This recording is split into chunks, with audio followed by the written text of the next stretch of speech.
History is written by the survivors. But what happens when the land itself does not survive? In 360 BC, the philosopher Plato wrote two dialogues, Timaeus and Critias, that would haunt human imagination for 2 millennia. The dialogues describe Atlantis, not as myth, not as allegory, but as history, a civilization that existed 9,000 years before Plato's time, located beyond the Pillars of Hercules, the Strait of Gibraltar, in the Atlantic Ocean, an island larger than Libya and Asia combined, ruled by kings descended from Poseidon, possessing power and architecture that rivaled anything in the ancient world. And then, in a single day and night, catastrophe. Earthquakes, floods, the entire island, with its cities and people and accumulated knowledge, sank beneath the waves and vanished. Plato claimed this was not fiction. He stated that his account came from Solon, the Athenian lawmaker, who had heard it from Egyptian priests during his travels to Sais around 590 BC. The priests, Plato wrote, maintained records stretching back thousands of years, preserved in temples, documenting events that Greek civilization had forgotten. They told Solon of a time when Athens, an Athens far older than the classical city Plato knew, had stood against an empire from beyond the Western Sea. That empire was Atlantis. The story unfolds across two dialogues. In Timaeus, the account is brief, a prologue to a larger discussion of cosmology and the nature of the universe. Critias picks up the thread, promising to elaborate. The speaker, also named Critias, explains that he heard the tale as a boy from his grandfather, who had heard it from his own father, Dropides, who was a friend and relative of Solon. 4 generations of oral transmission, from Egyptian priest to Athenian lawmaker to Athenian citizen to philosopher's dialogue. The details Plato provides are specific. Atlantis was divided into concentric rings, 3 of water, 2 of land, carved by Poseidon himself to protect his mortal lover Cleito. The central island housed a palace and a temple to Poseidon, adorned with gold, silver and orichalcum, a metal described as gleaming with red light, second in value only to gold. Bridges connected the rings. A great canal cut through the rings to the sea, allowing ships to sail to the city's heart. Beyond the central city lay a rectangular plain, 3,000 stadia long and 2,000 stadia wide, surrounded by mountains that sheltered it from northern winds. The plain was divided by a vast network of irrigation canals, fed by mountain streams, supporting agriculture across hundreds of miles. The island produced timber, metals, crops, elephants, and every resource a civilization could need. The people of Atlantis were wealthy and powerful.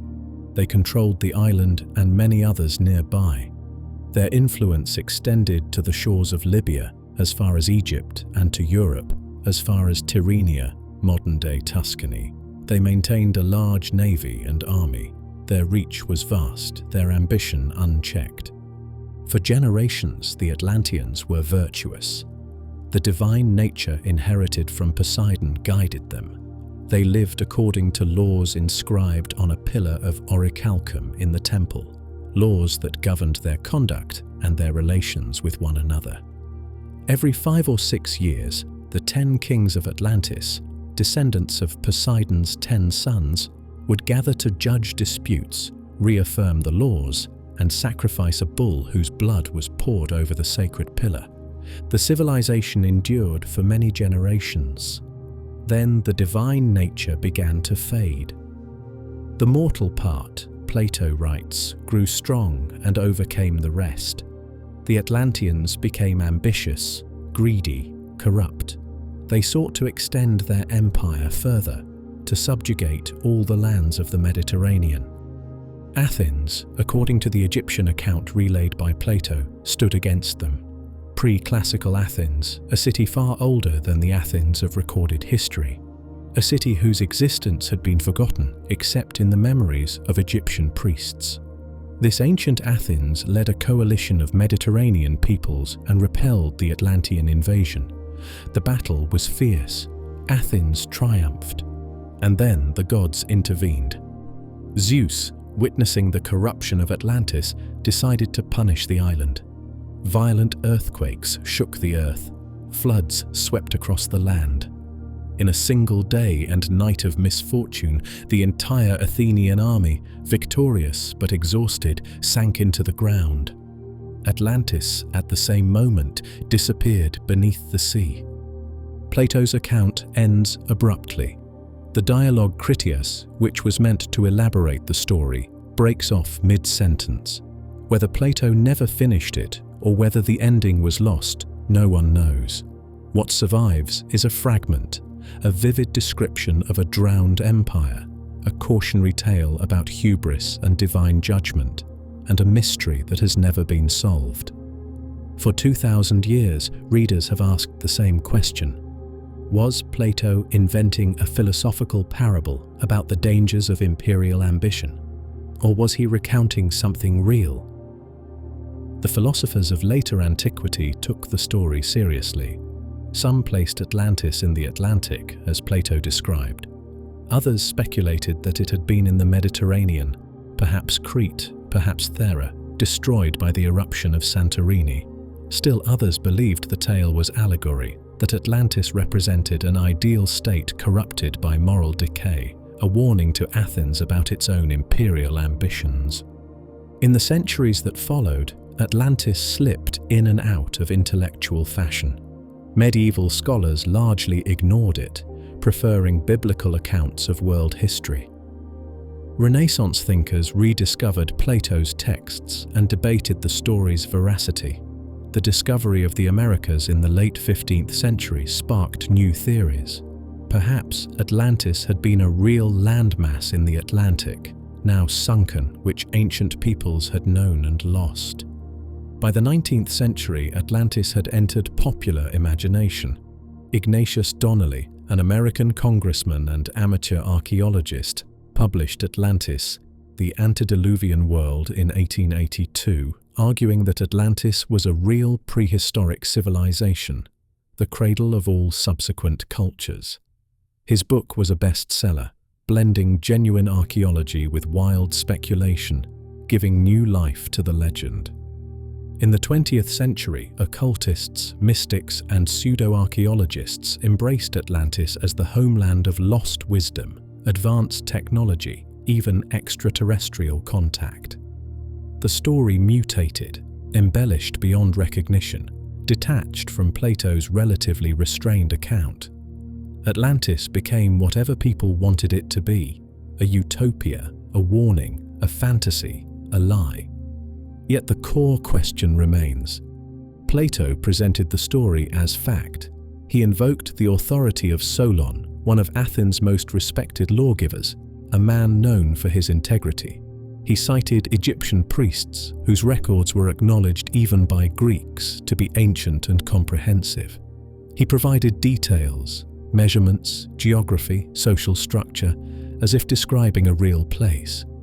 What if he was? Not in the sense that a vast island empire with golden temples and magical metals once existed beyond Gibraltar. That seems unlikely. No geological evidence supports the sudden sinking of a continent-sized landmass in the Atlantic within the time frame Plato describes. The question is different. What if Plato, or Solon, or the Egyptian priests had heard stories, distorted, fragmented, passed through generations, of real lands that had drowned? What if the core of the tale, beneath the embellishments and exaggerations, preserved a memory of something that actually happened? Between 20,000 and 8,000 years ago, global sea levels rose by more than 120 meters. Coastlines that had been stable for millennia vanished beneath the waves. Entire landscapes, plains, rivers, forests, valleys, were swallowed by the ocean. Human populations living on those coasts were displaced, their settlements submerged, their way of life erased. These events were real. They were catastrophic.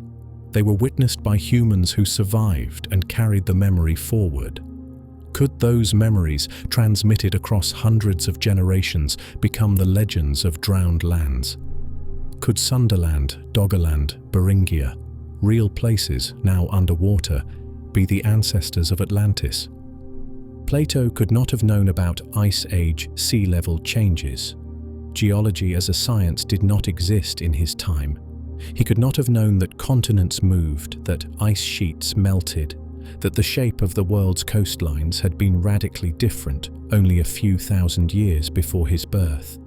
Yet he wrote about a land that drowned, a land larger than anything his contemporaries could imagine, destroyed by earthquakes and floods, lost to the sea in a cataclysm that left no survivors. The details are wrong, the location is wrong, the timeline perhaps is compressed, but the pattern, land, people, catastrophe, drowning, is correct. So we return to the question, was Atlantis real? The answer is, it depends on what you mean by real.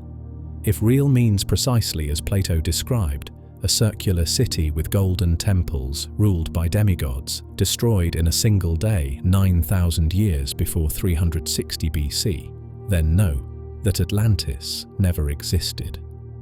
If real means a memory of lands that genuinely drowned, filtered through millennia of retelling until the details became myth while the essence remained true, then perhaps Atlantis is not one place but many. Perhaps it is every coast that vanished beneath the rising seas. Perhaps it is the collective memory of loss, preserved in the stories humans tell when they try to explain why the world's shape is not what it used to be. Plato was not the only one to write of lost lands. Across cultures, across millennia, humans have told stories of civilizations swallowed by water, of catastrophes that reshaped the world, of homelands that exist now only in memory. The Greeks had Atlantis. Other peoples had other names, other details, other explanations. But the pattern repeats. The ocean remembers what we forget. Beneath the waves, drowned valleys and submerged plains wait in silence, holding evidence of the lives that once flourished there. The stone tools, the campfires, the footprints in ancient mud, they are still there, preserved by the water that destroyed them. If Atlantis is a memory, it is not Plato's memory alone. It is humanity's. A memory older than writing, older than cities, older than civilization as we know it. A memory of a time when the world was different, when lands existed that no longer do, when our ancestors watched the ocean rise and knew that something precious was being lost. The search for Atlantis is not a search for golden cities or ancient superpowers. It is a search for that memory, a search to understand what was lost, how it was remembered, and what the loss meant to the people who survived it. We are about to embark on that search. We will follow the clues Plato left, not to the Atlantic, but to places he never imagined. We will descend beneath the North Sea, the Java Sea, the Baltic, the Pacific. We will find the drowned lands, and we will discover that the truth, though less fantastical than the myth, is stranger and more profound than we expected. Plato was not alone in imagining drowned lands. 2,000 years later, scientists would propose their own lost continent, not from ancient texts, but from lemurs. The year was 1864. Charles Darwin's theory of evolution had been published 5 years earlier and was revolutionizing how naturalists understood the distribution of species across the globe. One mystery particularly puzzled British zoologist Philip Lutley Sclater. Lemurs existed in Madagascar and India, separated by thousands of miles of ocean, yet they were absent from Africa and the Middle East, which lay directly between. This made no sense. Lemurs are primates, land animals incapable of crossing vast stretches of open water. If they had evolved in one location and spread to another, there should be a continuous path of habitation linking the populations. The fossil record showed lemur ancestors in both Madagascar and India, dating back millions of years. yet nothing in Africa or Arabia suggested they had ever lived there. Sclater proposed a solution. He published a paper titled "The Mammals of Madagascar" in the Quarterly Journal of Science, arguing that Madagascar and India had once been connected by a large landmass stretching across the southern Indian Ocean.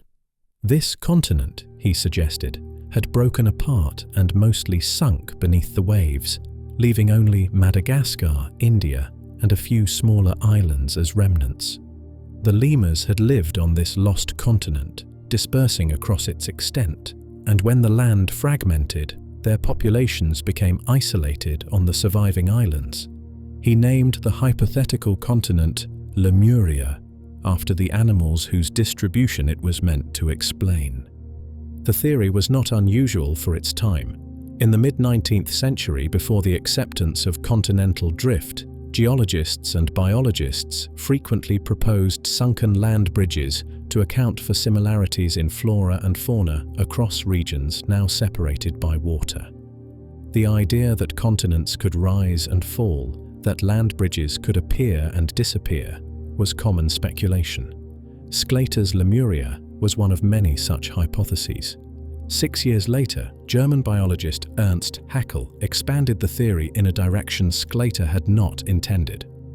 Haeckel was an enthusiastic supporter of Darwin and a prolific taxonomist who drew elaborate evolutionary trees showing the relationships between species. He was also searching for the origin of humanity. Darwin had proposed that humans evolved in Africa, where the great apes, our closest relatives, still lived. Haeckel disagreed. He believed the earliest humans, the so-called missing links between apes and modern humans, had originated in Asia. Lemuria, he suggested, provided the perfect location. A vast tropical continent in the Indian Ocean, now submerged, could have been the cradle of humanity. The absence of fossil evidence for proto-humans in the region was easily explained. The continent had sunk, taking the fossils with it. Haeckel published maps showing Lemuria spanning from Madagascar to India to the East Indies, a massive landmass connecting 3 continents. He called it the probable primeval home or paradise of humankind.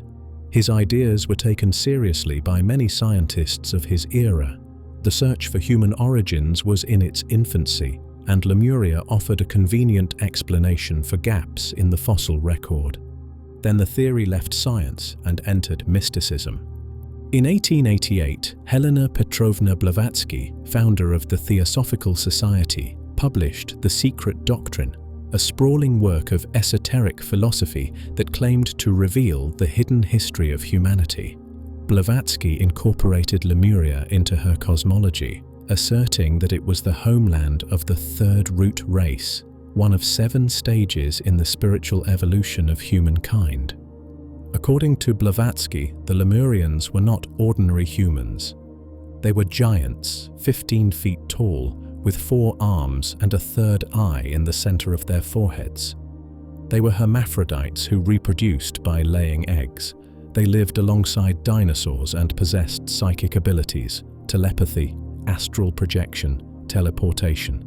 They were spiritually advanced beings whose civilization predated anything known to history. Lemuria, in Blavatsky's account, existed millions of years ago and was eventually destroyed by volcanic catastrophes. The survivors fled to other lands, where they became the ancestors of later civilizations. She claimed to have learned this from the Book of Jian, an ancient text supposedly written in Atlantis and preserved by hidden masters in Tibet. No one else has ever seen this book. Blavatsky's writings were enormously influential in occult and New Age circles.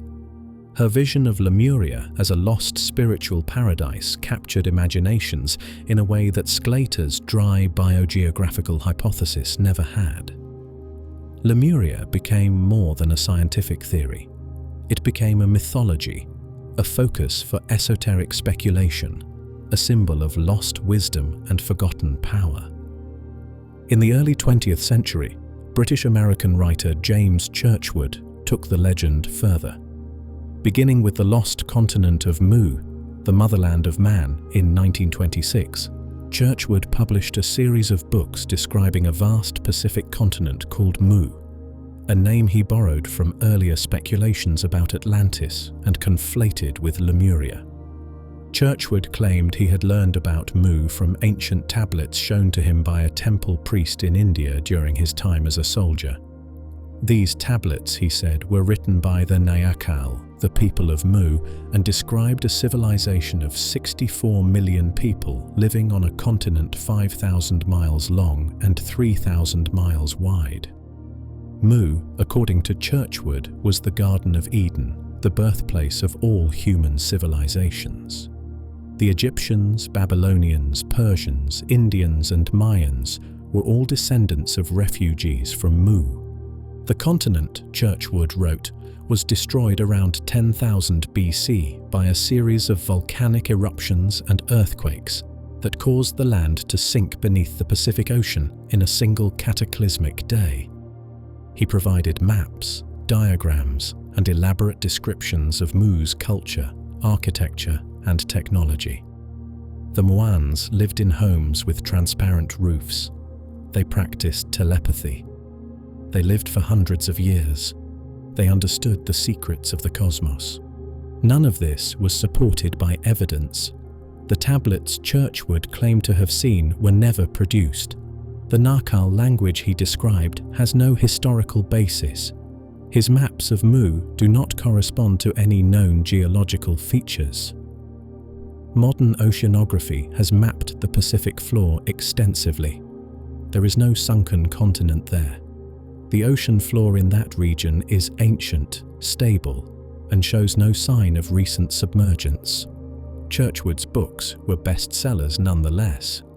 They appealed to readers who wanted to believe in lost civilizations and ancient mysteries. Mu became entangled with Lemuria, the two names used interchangeably or in combination, depending on the source. In southern India, the legend of Lemuria took on a different character. Tamil nationalists embraced the theory as validation of Kumari Kandam, a legendary submerged land mentioned in 15th century Tamil literature. According to Tamil tradition, Kumari Kandam was an ancient Tamil homeland that sank beneath the Indian Ocean, forcing the Tamil people to migrate north to the land they occupy today. Some Tamil revivalists identified Kumari Kandam with Lemuria, arguing that the Tamil language and culture were among the oldest in the world, originating from this lost continent. The legend became intertwined with Tamil identity, a symbol of pride and heritage. It persists in Tamil culture today, a blending of ancient myth and modern pseudoscience. Meanwhile, science moved on. In the 1960s, the theory of plate tectonics gained acceptance, revolutionizing geology. Continents did not sink. They drifted slowly over millions of years, carried by the movement of tectonic plates. The distribution of lemurs could be explained without invoking a lost continent. Madagascar and India had indeed been connected, not by a land bridge, but as part of the ancient supercontinent Gondwana, which broke apart around 180 million years ago. As the fragments drifted, lemurs on Madagascar evolved in isolation, while their relatives on the African and Asian mainlands went extinct or evolved into other species. There was no need for Lemuria. The hypothesis that had begun as a reasonable scientific conjecture in 1864 was rendered obsolete by 1970, yet the story does not end there. In 2013, geologists made a curious discovery. Analyzing granite samples dredged from the ocean floor south of Mauritius, they found zircon crystals dating to 3 billion years ago. Mauritius itself is a volcanic island that formed only 2 million years ago. The ancient zircons could only have come from a much older landmass, one that existed long before the island rose from the sea. Further investigation revealed evidence of a microcontinent, a small fragment of continental crust that had once existed in the Indian Ocean and subsequently sank as tectonic forces stretched and thinned the crust. The researchers named it Mauritius. It was not Lemuria, as Sclater imagined, not a land bridge explaining lemur distribution, and certainly not the mystical civilization of Blavatsky or Churchward. It was a geological remnant, a piece of ancient Gondwana that broke off, drifted, and eventually subsided beneath the ocean. Mauritius proved something important. Small continents can sink.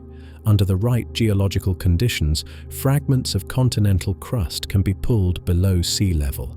It happens slowly, over millions of years, driven by tectonic forces that stretch and thin the crust until it can no longer support its own weight. The sunken continent of Zealandia, mostly submerged in the Pacific, is another example. These are real drowned lands, confirmed by geology, mapped by sonar, studied by scientists. So Lemuria, in a sense, exists. Not as Sclater proposed, not as Blavatsky envisioned, not as Churchward described, as a reminder that the boundary between myth and reality is less clear than we assume. The impulse that led Sclater to hypothesize a lost continent, the recognition that the world's current geography cannot explain everything, was sound. He was looking at real evidence and proposing a mechanism to explain it. The mechanism was wrong, but the question was right.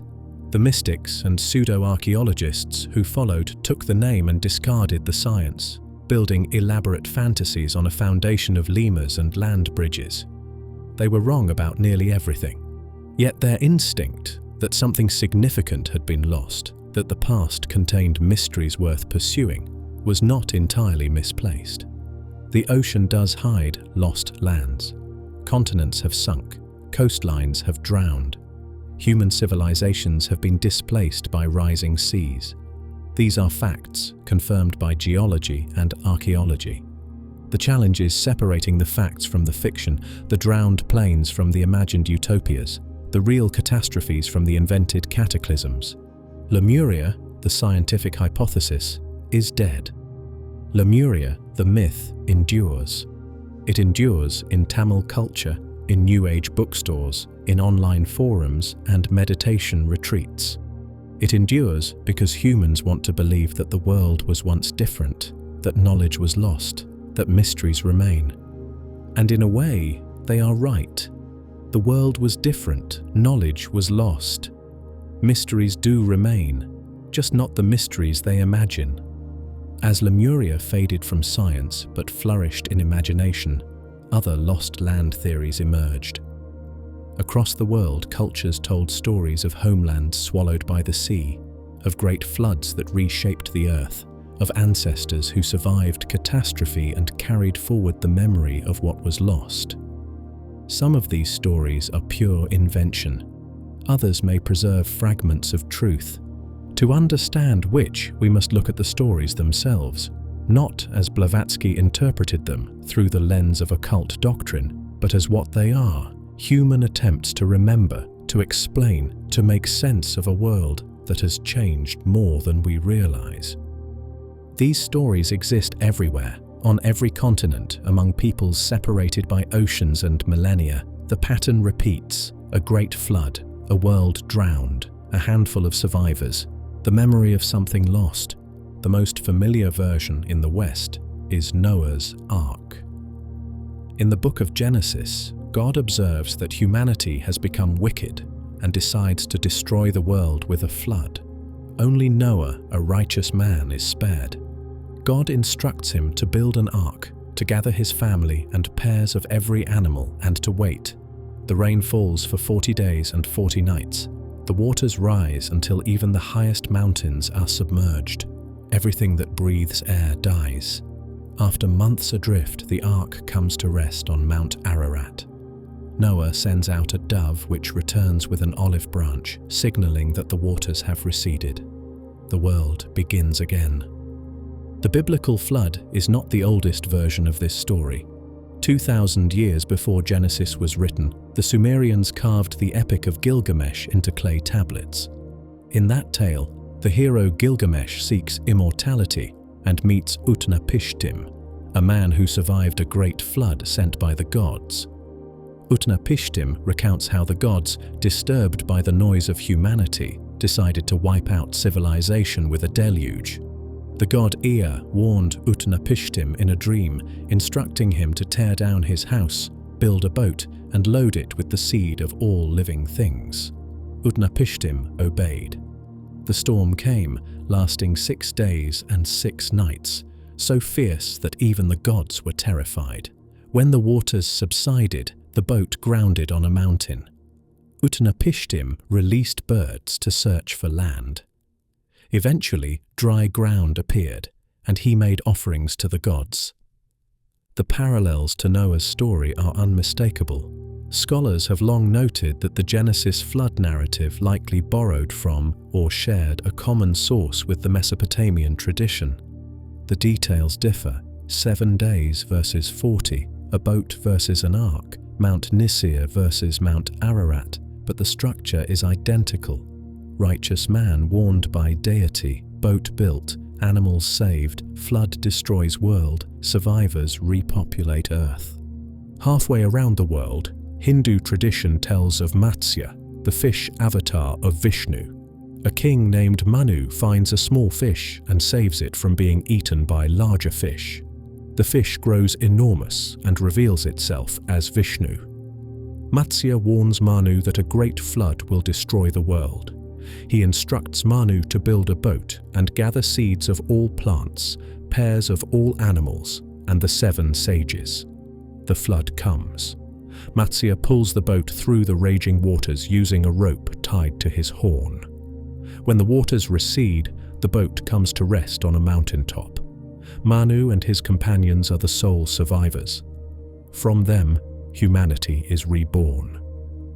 In ancient Greece, the story of Deucalion follows the same pattern. Zeus, angered by human corruption, sends a flood to destroy the world. Prometheus warns his son Deucalion and his wife Pyrrha. They build a chest, stock it with provisions, and ride out the storm. After 9 days, the waters subside, and the chest lands on Mount Parnassus. Deucalion and Pyrrha repopulate the earth by throwing stones over their shoulders, which transform into men and women.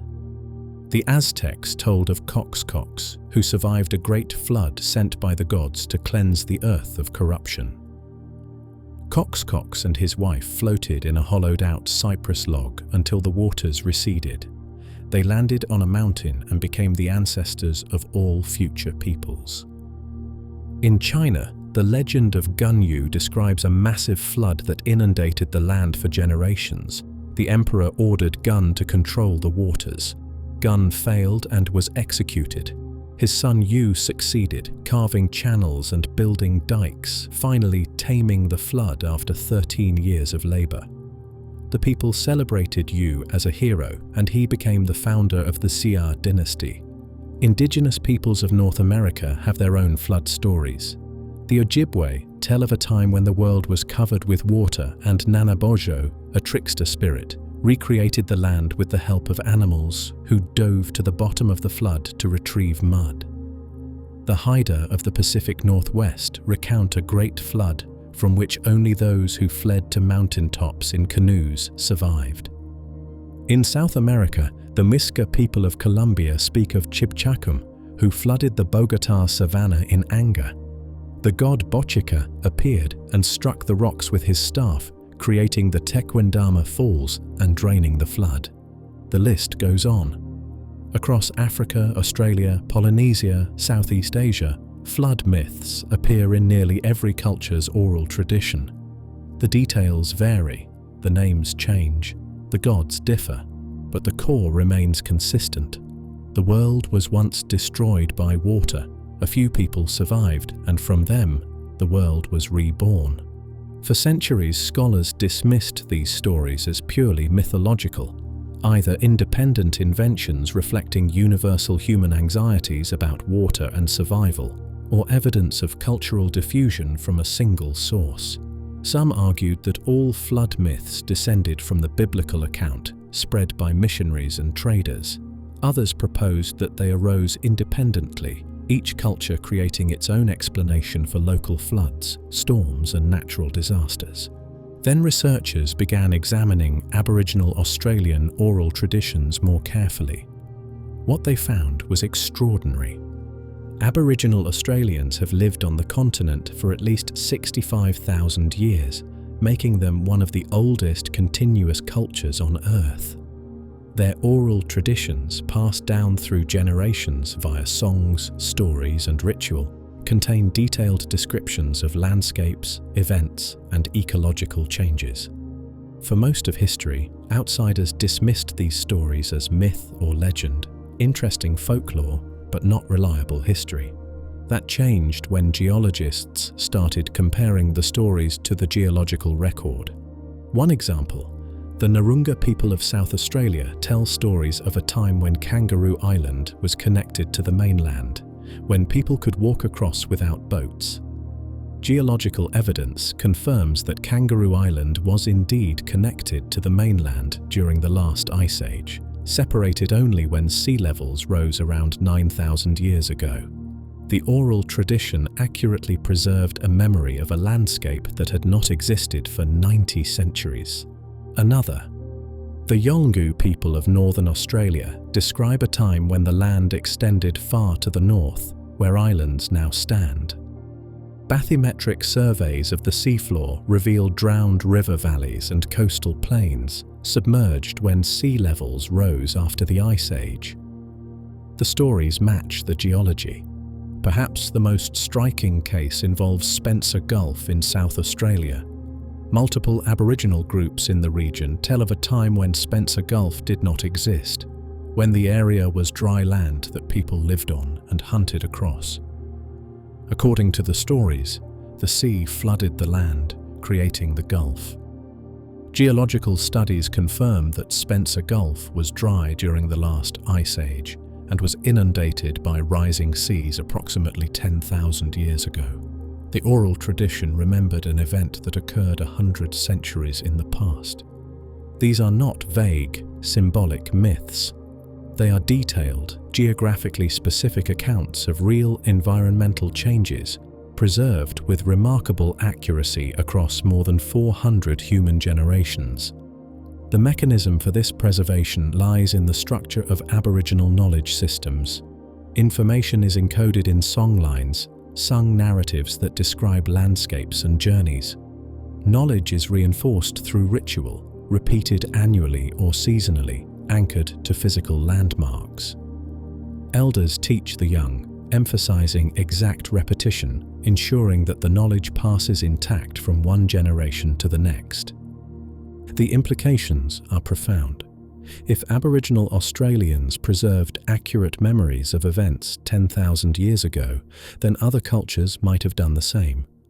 The global flood myths, dismissed for centuries as pure fantasy, might contain kernels of truth, distorted, mythologized, wrapped in religious and moral frameworks, but ultimately rooted in real events. Europe has its own catalogue of drowned lands, remembered in legend long before modern archaeology confirmed their existence. Lyonesse, in Cornish tradition, was a land connecting Cornwall to the Isles of Scilly. It was prosperous and green, dotted with towns and farms. One night, a great storm surge flooded the land. The sea poured in, drowning everything. Only one man, Trevelyan, escaped on horseback, galloping ahead of the waves. The Isles of Scilly, it is said, are the mountaintops of Lyonesse, all that remains above water. Fishermen off the coast of Cornwall occasionally report seeing ruins beneath the waves. Wis, in Breton legend, was a magnificent city on the coast of Brittany, protected from the sea by a great dike with gates that opened only at low tide. The Princess Dahut, daughter of King Gradlon, was seduced by a demon who stole the key to the gates. The demon opened the gates at high tide and the sea flooded the city. Gradlon fled on horseback, his daughter clinging behind him. Saint Gwenol appeared and told Gradlon that Dahut's sin had caused the disaster. Gradlon pushed his daughter into the waves, and the sea stopped its pursuit. Ys sank beneath the waves, and on calm days, it is said, the bells of the drowned city can still be heard ringing underwater. Cantre'r Gwaelod, the lowland hundred in Welsh tradition, was a fertile plain stretching west from the current Welsh coast. It was protected by a dike maintained by a prince named Seithenyn. One night, Seithenyn, drunk and careless, failed to close the sluice gates. The sea rushed in, drowning 16 cities. The land was lost, and only a few people escaped to the hills. Submerged forests and peat beds visible at low tide along the Welsh coast are said to be remnants of Cantre'r Gwaelod.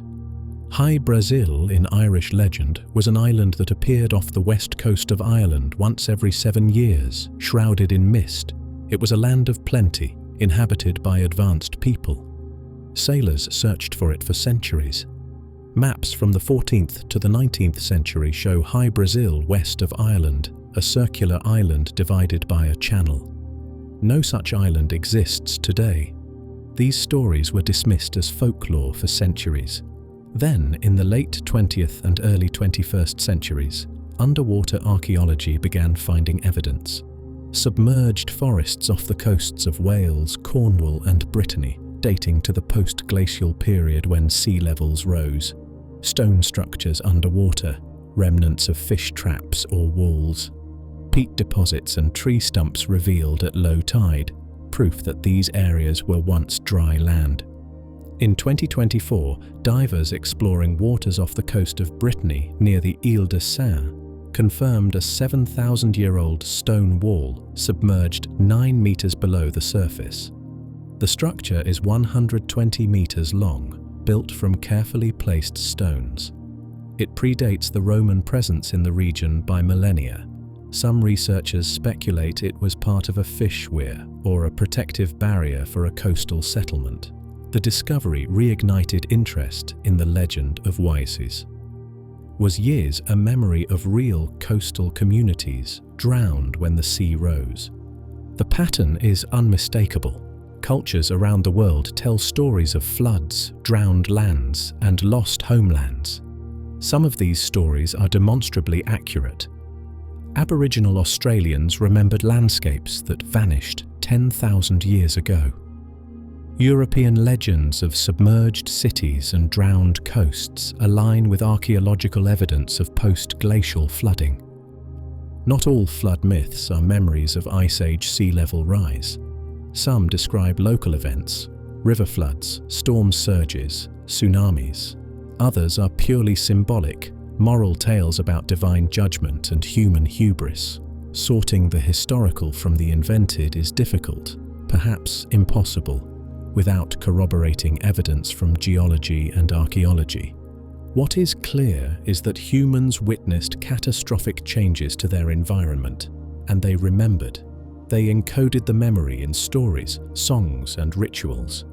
They passed the knowledge forward, even when the events themselves receded beyond living memory, beyond the horizon of written history, into a time that felt mythical because it was so distant. The question then is not whether flood myths are real. Some are based on real events. The question is, what events? What caused the floods? What lands were drowned? Who survived? And how did they remember? To answer that, we must turn from myth to science. We must understand the forces that reshaped the world's coastlines, that drowned millions of square kilometers of land, that displaced human populations and erased entire landscapes from the map. We must understand the Ice Age, the Great Melting, and the world that was lost when the ice turned to water, and the sea rose higher than it had been in 100,000 years. To understand the floods that drowned coastlines and created the myths we have inherited, we must go back 26,000 years, to a time when the world was colder, stranger, and vastly different in shape. This was the peak of the last Ice Age, or more precisely, the last glacial maximum, the point at which ice sheets reached their greatest extent across the northern hemisphere. Ice covered Canada, Scandinavia, and much of northern Europe, some places beneath glaciers more than 2 miles thick. The weight of the ice pressed down on the continents, deforming the Earth's crust. The climate was harsher, drier, colder. Forests retreated, grasslands and tundra expanded. Megafauna, mammoths, woolly rhinoceros, cave lions, giant ground sloths roamed landscapes that no longer exist. The ice sheets contained an enormous volume of water. So much water was locked up in ice that global sea levels dropped by approximately 120 to 130 meters below where they stand today. To grasp what this means, if you were standing on the coast of Southeast Asia 20,000 years ago, you would have to walk more than 400 feet downhill and hundreds of miles west before reaching the ocean. Continental shelves, the submerged edges of continents that today lie beneath shallow seas, were exposed as dry land. The coastlines of every continent extended far beyond their current positions. Islands were connected to mainlands. Seas that exist today did not exist then. The geography of the planet was fundamentally different. Humans lived through this. Homo sapiens had already spread across Africa, Europe, Asia, and Australia. People had been living on coastlines for tens of thousands of years, fishing, gathering shellfish, building settlements near the water's edge. The exposed continental shelves were not barren. They were fertile, resource-rich environments. Rivers that today empty into the ocean flowed across these plains, creating valleys, wetlands, and estuaries far from the modern coast.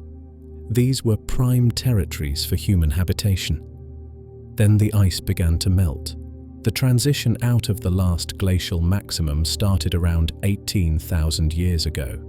The cause is rooted in Earth's orbital cycles, subtle changes in the planet's tilt and orbit that altered the distribution of sunlight across the surface. These variations, known as Milankovitch cycles, triggered feedback loops. As temperatures rose slightly, ice began to melt. As ice melted, less sunlight was reflected back into space, causing further warming. As warming continued, more ice melted. The process accelerated. The melting was not uniform. It happened in pulses, punctuated by pauses and even temporary reversals. For thousands of years, the sea rose gradually, a few meters per century, slow enough that a person living an entire lifetime might not notice the change except by observing that the shoreline was not where their grandparents had said it was. Then came the rapid pulses. Around 14,500 years ago, an event known as Meltwater Pulse 1A occurred. Over the course of a few centuries, possibly as little as 300 to 500 years, global sea levels rose by approximately 14 to 18 meters, roughly 45 to 60 feet. This is an astonishing rate of change. In geological terms, it is nearly instantaneous. In human terms, it is catastrophic. The cause of Meltwater Pulse 1A remains debated, though most researchers believe it resulted from the sudden collapse of large portions of the Antarctic ice sheet. Ice that had been stable for millennia became unstable, sliding into the ocean in vast quantities. The water spread across the global ocean, raising sea levels everywhere simultaneously. For people living on low-lying coasts, the change would have been dramatic. Rivers would have backed up, creating swamps and lagoons where dry land had been. Coastal plains would have flooded. Settlements would have been abandoned. Entire regions once habitable would have been swallowed by the advancing sea. Then, around 11,500 years ago, it happened again. Meltwater Pulse 1B, though smaller than the first, roughly 8 to 15 meters over several centuries, added another pulse of rapid sea level rise. This coincided with the final retreat of the great ice sheets over North America and Northern Europe. The Laurentide ice sheet, which had covered most of Canada, was disintegrating. Enormous glacial lakes, dammed by ice, burst through their barriers and poured into the ocean. The North Sea, the Baltic Sea, and the English Channel all underwent rapid transformation during this period. By approximately 8,000 years ago, the sea had stabilized near its current level. The total rise from the peak of the Ice Age to the present was between 120 and 130 meters. The area of land lost to the ocean is difficult to comprehend, approximately 20 million square kilometers or 7.7 million square miles. To put this in perspective, that is an area roughly twice the size of Canada, larger than the entire continent of South America. This was not empty land. The continental shelves and coastal plains that drowned were among the most productive environments on the planet. They had rivers, forests, wetlands, abundant wildlife. Archaeological evidence from the few sites that have been explored underwater confirms human presence. Stone tools have been dredged up by fishing trawlers in the North Sea. Drowned forests, their stumps still rooted in ancient soil, have been found off the coasts of Wales, Brittany, and Denmark.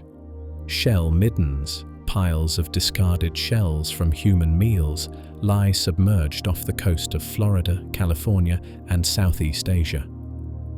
The people who lived on these coasts did not understand why the water was rising. They had no knowledge of ice sheets or orbital cycles. They only knew that the ocean was claiming the land, slowly and relentlessly. In some places, the rise would have been imperceptible across a single lifetime. In other places, during the meltwater pulses, it would have been unmistakable. Coastal villages flooded, hunting grounds turned to tidal marshes. Rivers changed course as their mouths migrated inland. Some populations adapted, moving to higher ground, adjusting their settlements and their subsistence strategies.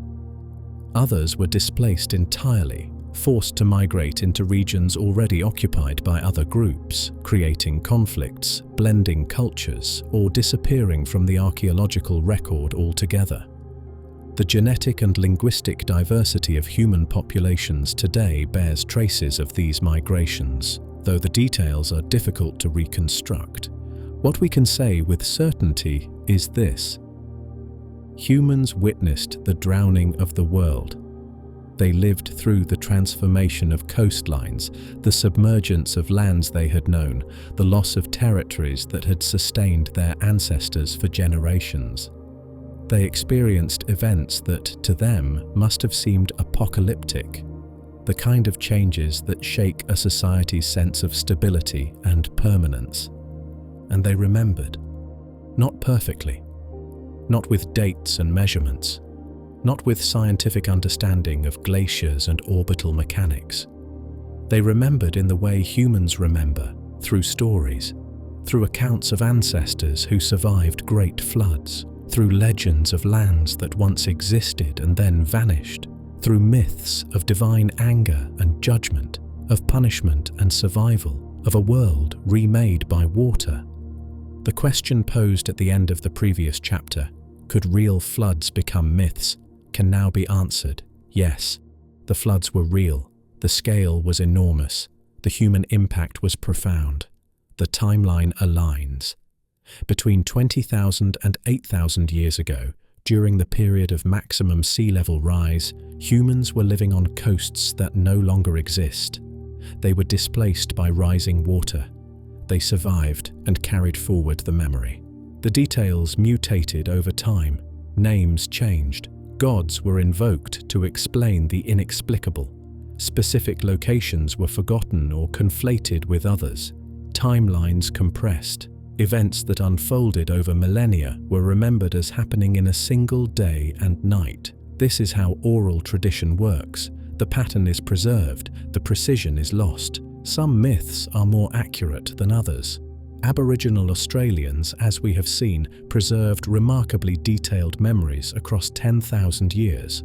Other cultures preserved only fragments, impressions of catastrophe, generic accounts of floods, symbolic tales stripped of geographical specificity.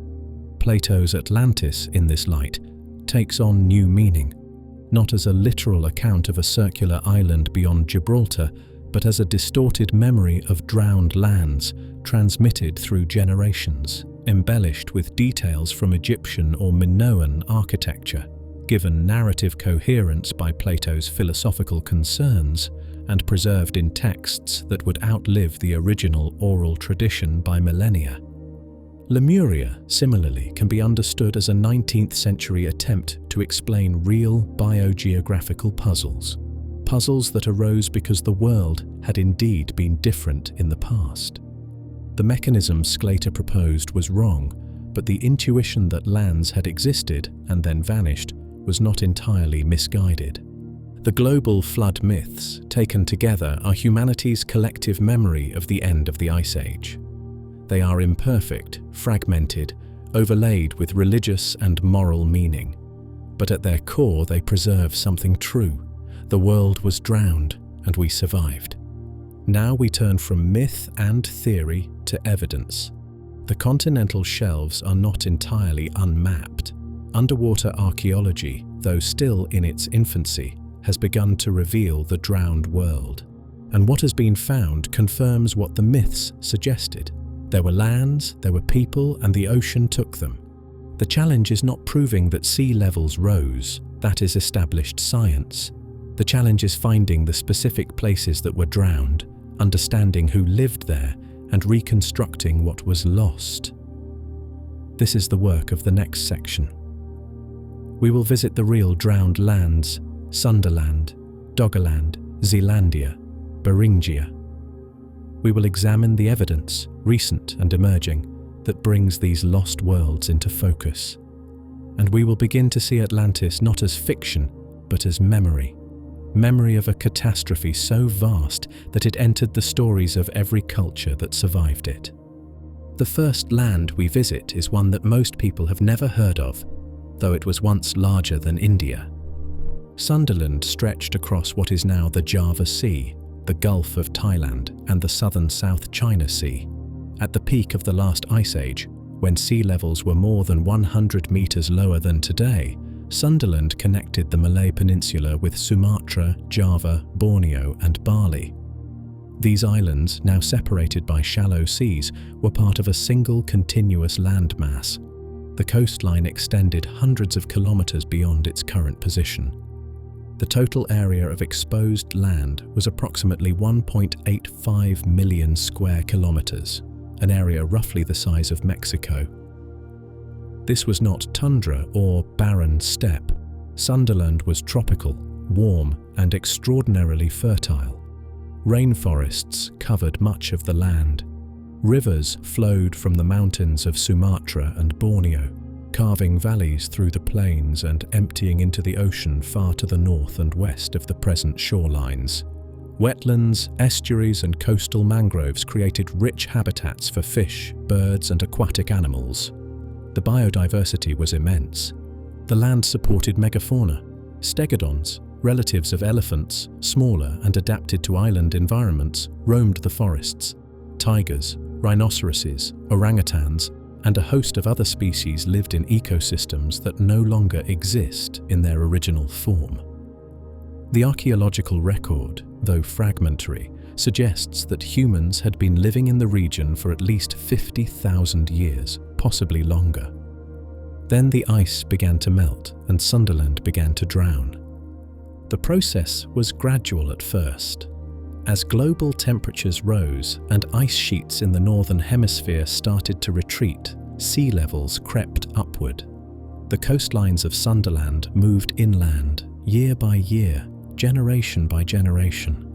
Rivers that had flowed across the plains found their mouths submerged, their lower reaches transformed into brackish estuaries. Forests near the coast gave way to mangroves and then to open water. The drowning happened in pulses. Around 18,000 years ago, the sea began its slow advance. By 14,000 years ago, large portions of the western plains were underwater. Then came meltwater pulse 1A, Around 14,500 years ago, a rapid surge of sea level rise that inundated vast areas within a few centuries. The eastern plains, which had been stable for millennia, flooded. Islands began to separate from the mainland. A pause followed, a few thousand years of relative stability. Then, around 11,500 years ago, meltwater pulse 1b struck, raising the sea again. The final connections between the islands were severed. Sumatra, Java, Borneo, once part of a single land, became distinct. The shallow seas that now separate them are the drowned remnants of Sundaland's forests and plains. By 8,000 years ago, the process was largely complete. The sea had stabilized near its current level. Sundaland, as a continuous landmass, had ceased to exist. More than half of its total area, roughly 1 million square kilometers, lay beneath the waves. We know this not from legend or speculation, but from the geological and bathymetric record. The sea floor of the Java Sea and the Gulf of Thailand is shallow, averaging 30 to 40 meters in depth. This is characteristic of drowned continental shelf. Bathymetric surveys have mapped the topography beneath the water, revealing features that only make sense as terrestrial landscapes: river valleys, drainage basins, ancient coastlines. One of the most striking pieces of evidence is the system of ancient rivers known as the Molengraaf rivers, named after the Dutch geologist who first proposed their existence in the early 20th century. Using sonar and seismic surveys, researchers have traced the submerged channels of these rivers across the floor of the Java Sea. The rivers converged into a massive system that drained the interior of Sundaland and flowed northward, emptying into the South China Sea in a location now hundreds of kilometers from the nearest land. The Molengraaf system was not a small stream. It was one of the great river networks of its time, comparable in scale to the Amazon or the Ganges. Its tributaries reached deep into what are now the interiors of Sumatra and Borneo. The valleys it carved are still visible in the bathymetric data, their channels filled with sediment but structurally intact. The river system functioned for tens of thousands of years, sustaining ecosystems and human populations along its banks, until the rising sea drowned its lower reaches and turned its estuary into a shallow gulf. In addition to the rivers, evidence of drowned forests has been found across the region. Fishermen operating trawlers in the Java Sea occasionally dredge up tree stumps, branches, and pieces of peat, organic material that formed on dry land and was preserved beneath layers of marine sediment when the sea rose. Radiocarbon dating of these samples confirms ages ranging from 10,000 to 20,000 years, placing them squarely within the period of Sundaland's submergence. Stone tools have also been recovered. Over the decades, fishing nets have pulled up stone axes, scrapers, and other artifacts from the sea floor. These are not isolated finds. They appear in sufficient numbers to suggest that human activity was widespread across the drowned plains. The tools are consistent with Upper Paleolithic and Mesolithic technologies, the kind of implements used by hunter-gatherer societies across Southeast Asia during the late Ice Age and early Holocene. The archaeological picture remains incomplete. Systematic underwater excavation in the region is rare, hampered by poor visibility, strong currents, and the vast area that would need to be surveyed. Most of what we know comes from accidental discoveries by fishermen and from shallow coastal sites that were partially submerged. The deeper parts of Sundaland, where the oldest and most significant sites likely exist, remain largely unexplored. In 2023, a study published in Nature Communications used population genomics to trace the impact of sea level rise on human populations in Southeast Asia. By analyzing the genetic diversity of modern populations and comparing it to archaeological and climate data, the researchers reconstructed migration patterns during the drowning of Sundaland. Their findings were striking. The study identified what they described as the earliest documented instance of forced human migration driven by sea level rise. The genetic data showed that populations living on the exposed plains of Sundaland were displaced as the sea rose, migrating inland and upward into the highlands of Sumatra, Java, and the Malay Peninsula. The migration was not a single event, but a long, drawn-out process spanning thousands of years. As each pulse of sea level rise submerged more land, populations moved, merged with highland groups, or were pushed into increasingly marginal territories. The genetic signature of these migrations persists in the populations of the region today. The study also suggested that Sundaland may have been a significant center of human cultural and technological development during the late Ice Age. The region's tropical environment, abundant resources, and large land area would have supported substantial populations. When the land drowned, the knowledge, languages, and cultural practices of these populations may have been carried forward by the survivors, or lost entirely, depending on the circumstances of the displacement. In recent years, attention has turned to a site called Gunung Padang, located in West Java. Gunung Padang is a hill covered with terraced stone structures that some researchers believe are not natural formations but the remnants of an ancient megalithic site. Danny Hilman Natawijaja, an Indonesian geologist, has conducted seismic surveys and core sampling at the site, claiming evidence of buried chambers and structures dating back as far as 25,000 years. If true, this would make Gunung Padang one of the oldest architectural sites in the world, predating the pyramids of Egypt, Stonehenge, and even Göbekli Tepe. Natawijaja has suggested that the site may be connected to a sophisticated pre-Ice Age civilization that existed in the region, possibly on the exposed plains of Sundaland, and that the survivors of this civilization built Gunung Padang as a monument or refuge as the sea rose. These claims are controversial. Many archaeologists and geologists have disputed Natawijaja's interpretations, arguing that the seismic data is ambiguous and that natural geological processes could explain the features he attributes to human construction. Radiocarbon dates from the site have produced inconsistent results, and independent verification has been limited. The mainstream consensus is that while Gunung Padang may contain megalithic structures from the Neolithic period, perhaps 5,000 to 7,000 years old, the evidence for much older construction is unconvincing. Yet the debate reflects a larger question. What was Sundaland like when it was inhabited?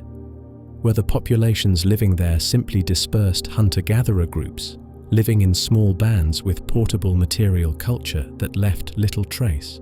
Or were there more complex societies with semi-permanent settlements, trade networks, and cultural achievements that have been lost to the ocean? We do not know. The evidence is insufficient. What we can say is that Sundaland was real, that it was inhabited, and that its drowning displaced significant numbers of people over a long period of time. Could Sundaland be Atlantis? The timeline is suggestive. Plato placed Atlantis's destruction 9,000 years before his time, which would be approximately 9,360 BC. The final major pulse of sea level rise that severed the last land connections in Sundaland occurred around 11,500 years ago, roughly 9,500 BC. The dates are close enough to be intriguing. The geography, however, does not match. Plato described Atlantis as being beyond the Pillars of Hercules in the Atlantic Ocean. Sundaland is in Southeast Asia, on the opposite side of the world. There is no plausible mechanism by which a story originating in Southeast Asia could have reached Egypt and been transmitted to Solon, then Plato, without significant distortion. Unless the story had spread through trade routes and oral transmission over thousands of years, mutating and blending with other flood narratives along the way. Moreover, Plato's description of Atlantis includes details: concentric rings, golden temples, orichalcum, a highly organized empire for which there is no evidence in Sundaland. The stone tools and drowned forests suggest a lifestyle consistent with hunter-gatherer or early agricultural societies, not the advanced, urbanized civilization Plato described. Yet the core elements align: a large landmass inhabited by humans, destroyed by rising waters over a period that, in memory, might compress to a catastrophic event, survivors displaced, carrying stories of the lost land. If Atlantis is a memory of drowned lands, Sundaland is a candidate, not as Plato described it, but as a real place, lost to the sea, remembered in fragments and distorted by time. The notion is speculative. Without written records from the period, without extensive underwater archaeology, we cannot confirm or refute the connection. What we can confirm is this: Sundaland was immense, it was inhabited, and it was erased. The ocean claimed one of the largest expanses of habitable land in the prehistoric world. The people who lived there were displaced. Their homeland exists now only in submerged river valleys, drowned forests, and the genetic memory of their descendants. Sundaland was not alone.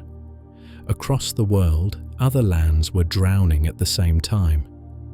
In the cold waters of the North Sea, another drowned plain was vanishing beneath the waves, a land that would one day be called Doggerland. Doggerland lay beneath the North Sea, connecting Britain to mainland Europe.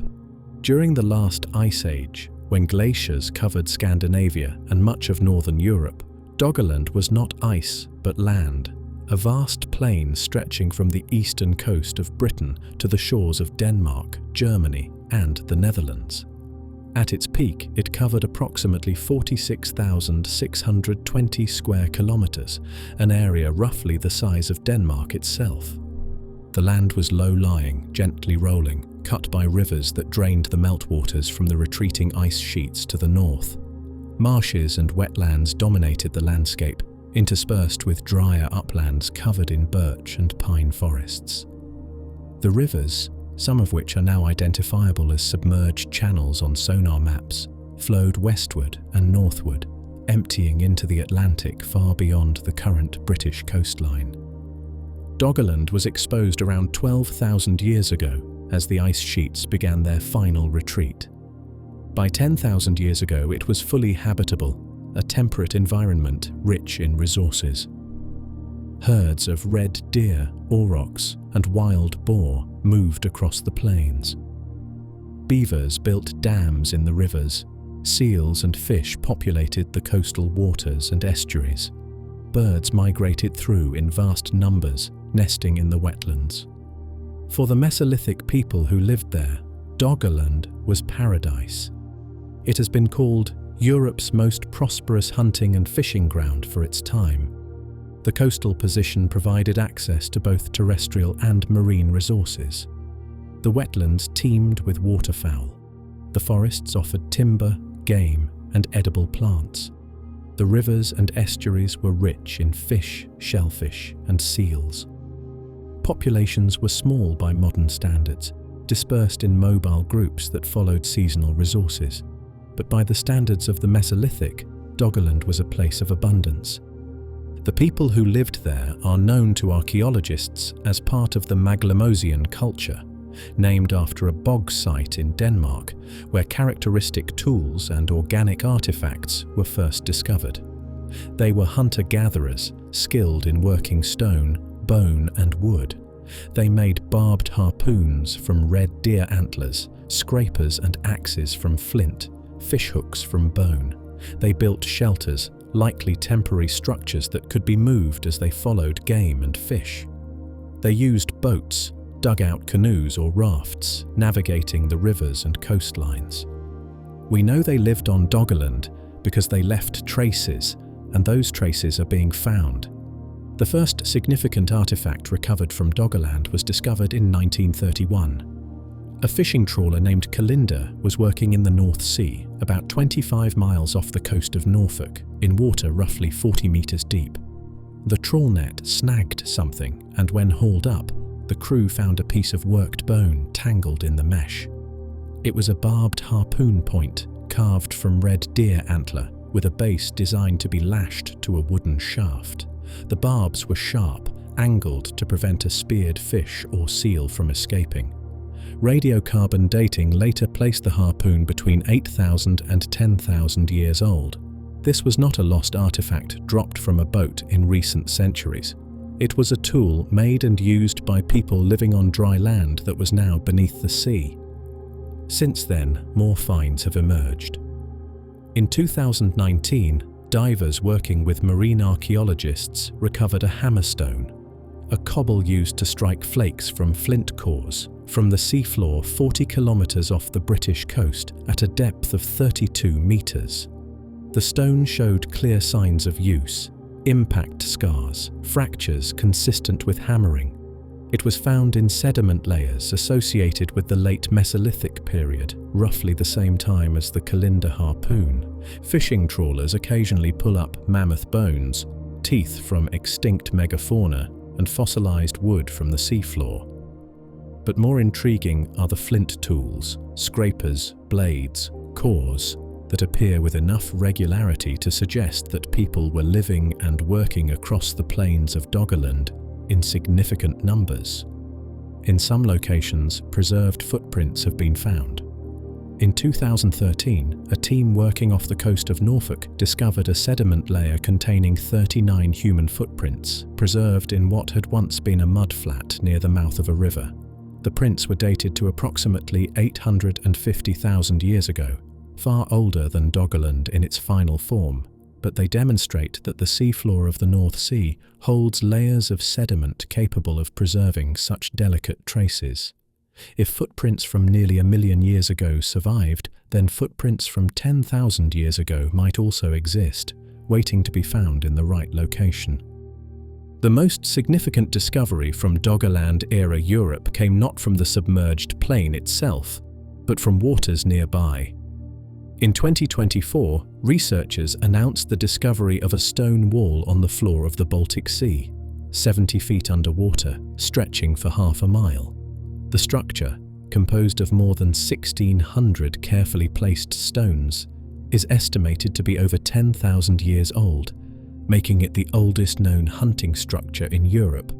The wall runs parallel to an ancient shoreline, now submerged. Its construction is deliberate, stones stacked and arranged to create a low barrier, likely used to funnel reindeer or other migrating animals toward hunters waiting in ambush. The design is consistent with hunting structures built by Mesolithic peoples in other parts of Europe, though those examples are on dry land. This one, preserved beneath the Baltic Sea, offers a glimpse of the kind of landscape modification and strategic planning that Mesolithic societies were capable of. The discovery was named one of the top 10 archaeological finds of 2024. It proved that humans in the region were not simply wandering nomads, but were actively shaping their environment, constructing semi-permanent features that required planning, labor, and coordination. If such a structure exists in the Baltic, it is reasonable to assume that similar features exist on the floor of the North Sea, in what was once Doggerland. The problem is finding them. The North Sea is not conducive to archaeological work. Visibility underwater is often less than a meter. Currents are strong. Tides shift sediment constantly, burying and exposing features unpredictably. The area is heavily trafficked by shipping, oil and gas infrastructure, and fishing vessels.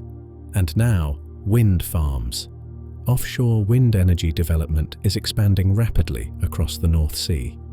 Thousands of turbines are being installed, each requiring extensive seabed surveys, cable trenches, and construction activity that disturbs the seafloor. Archaeologists have warned that this development, while necessary for renewable energy, poses a threat to the submerged archaeological record. Once the seabed is disturbed, any artifacts or features in the affected area may be destroyed or scattered beyond recovery.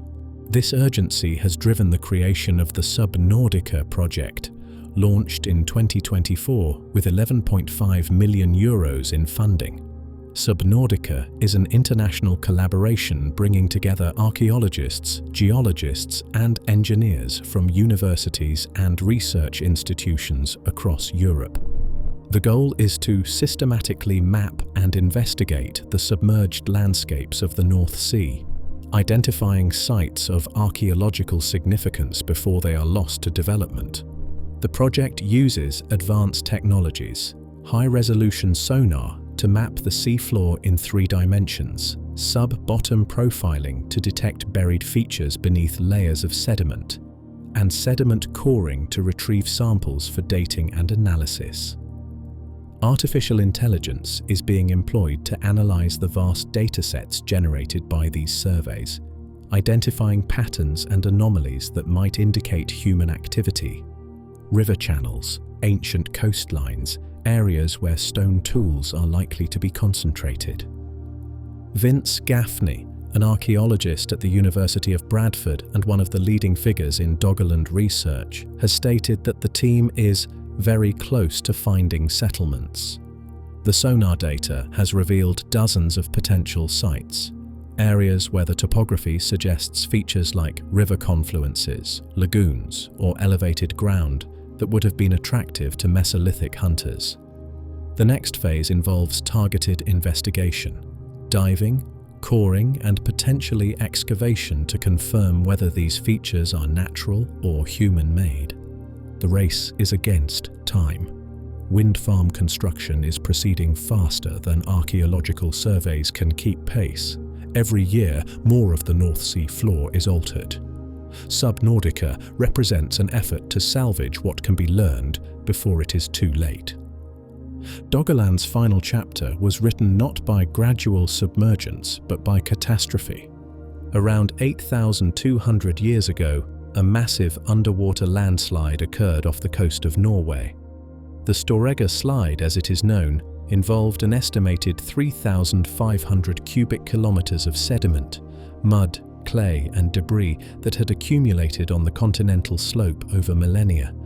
The material became unstable, possibly triggered by an earthquake or the buildup of methane gas in the sediments, and it slid downward into the deep ocean. The displacement of so much material generated a tsunami. The waves radiated outward, traveling across the North Sea. When they reached the coasts of Britain, Norway, and the low-lying plains of Doggerland, they struck with devastating force.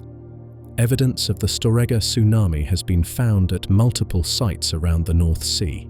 Sediment layers containing marine shells and sand deposited far inland and at elevations above the normal tidal range mark the passage of the waves. At one site in Scotland, the tsunami deposits are found more than 20 kilometers inland, suggesting wave heights of several meters when they came ashore. For Doggerland, already reduced by thousands of years of rising sea levels, the tsunami was a final blow. Much of the remaining land was inundated. Coastal settlements were destroyed. Populations that had lived on the plains for generations were either drowned or forced to flee to higher ground. The hills of Britain to the west, the coastlines of Denmark and Germany to the east. Estimates suggest that approximately 1/4 of the Mesolithic population of Britain may have died in the tsunami or its immediate aftermath. This is based on the limited population of the time, likely only a few thousand people across the entire island, and the fact that most settlements were concentrated along coasts and rivers, precisely the areas most vulnerable to the waves. The survivors would have witnessed the destruction of their homeland. What had been plains and forests and rivers became shallow sea, impassable and hostile. The cultural memory of such an event, if preserved, would have been profound. A world drowned in a single day, an entire landscape erased, survivors fleeing, carrying only what they could, leaving behind the dead and the ruins of their lives. Could the memory of Storegga have contributed to the flood myths that later cultures told? It is possible. The event was catastrophic, sudden, and traumatic. It occurred at a time when oral tradition was the only means of preserving history. If the story was passed down through generations, it might have blended with other memories of rising seas, other accounts of lands lost to water, becoming part of a broader narrative of deluge and survival. Doggerland, by 6,000 years ago, was entirely submerged. The shallow waters of the North Sea covered what had been Europe's richest hunting ground. The people who had lived there were gone, absorbed into the populations of the surrounding regions, or lost to history. The land itself became a fishing ground, its submerged forests and peat deposits occasionally snagged by nets, its rivers reduced to channels in the mud, its memory preserved only in the artifacts slowly emerging from the depths. But the story of Doggerland is not over. Every year, new discoveries emerge. The 2024 Baltic Wall demonstrated that Mesolithic Europe was more complex and organized than previously assumed. The Subnautica project promises more revelations. Somewhere beneath the North Sea, settlements wait. Hearths, tool caches, perhaps even human remains. Evidence of the lives lived on a land that no longer exists. Doggerland was not Atlantis. It was colder, harsher, inhabited by small populations of hunter-gatherers rather than a great empire. But it was real, and it was lost, and the people who survived its drowning carried forward the memory. Not all drowned lands met such violent ends. Some sank slowly over millions of years without human witness. The next land we visit is one of these, a continent that submerged long before humans walked the earth, yet whose existence reshapes our understanding of what a continent can be. Zealandia tells a different story, where Sundaland and Doggerland drowned within the span of human memory, submerged over thousands of years as witnesses fled and memories formed.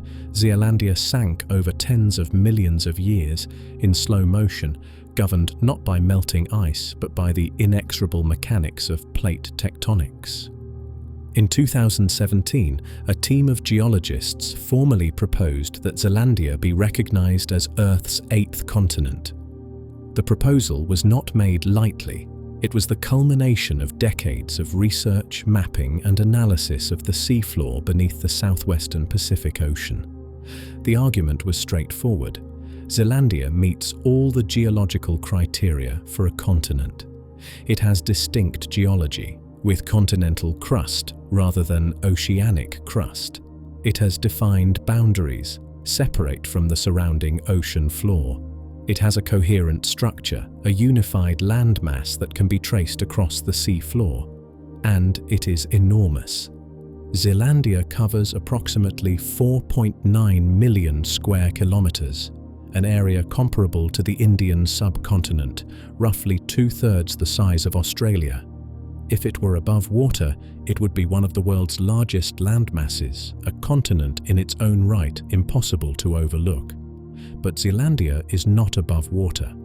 94% of it lies submerged, hidden beneath the waves of the Pacific, invisible to anyone who does not examine bathymetric maps or seismic surveys.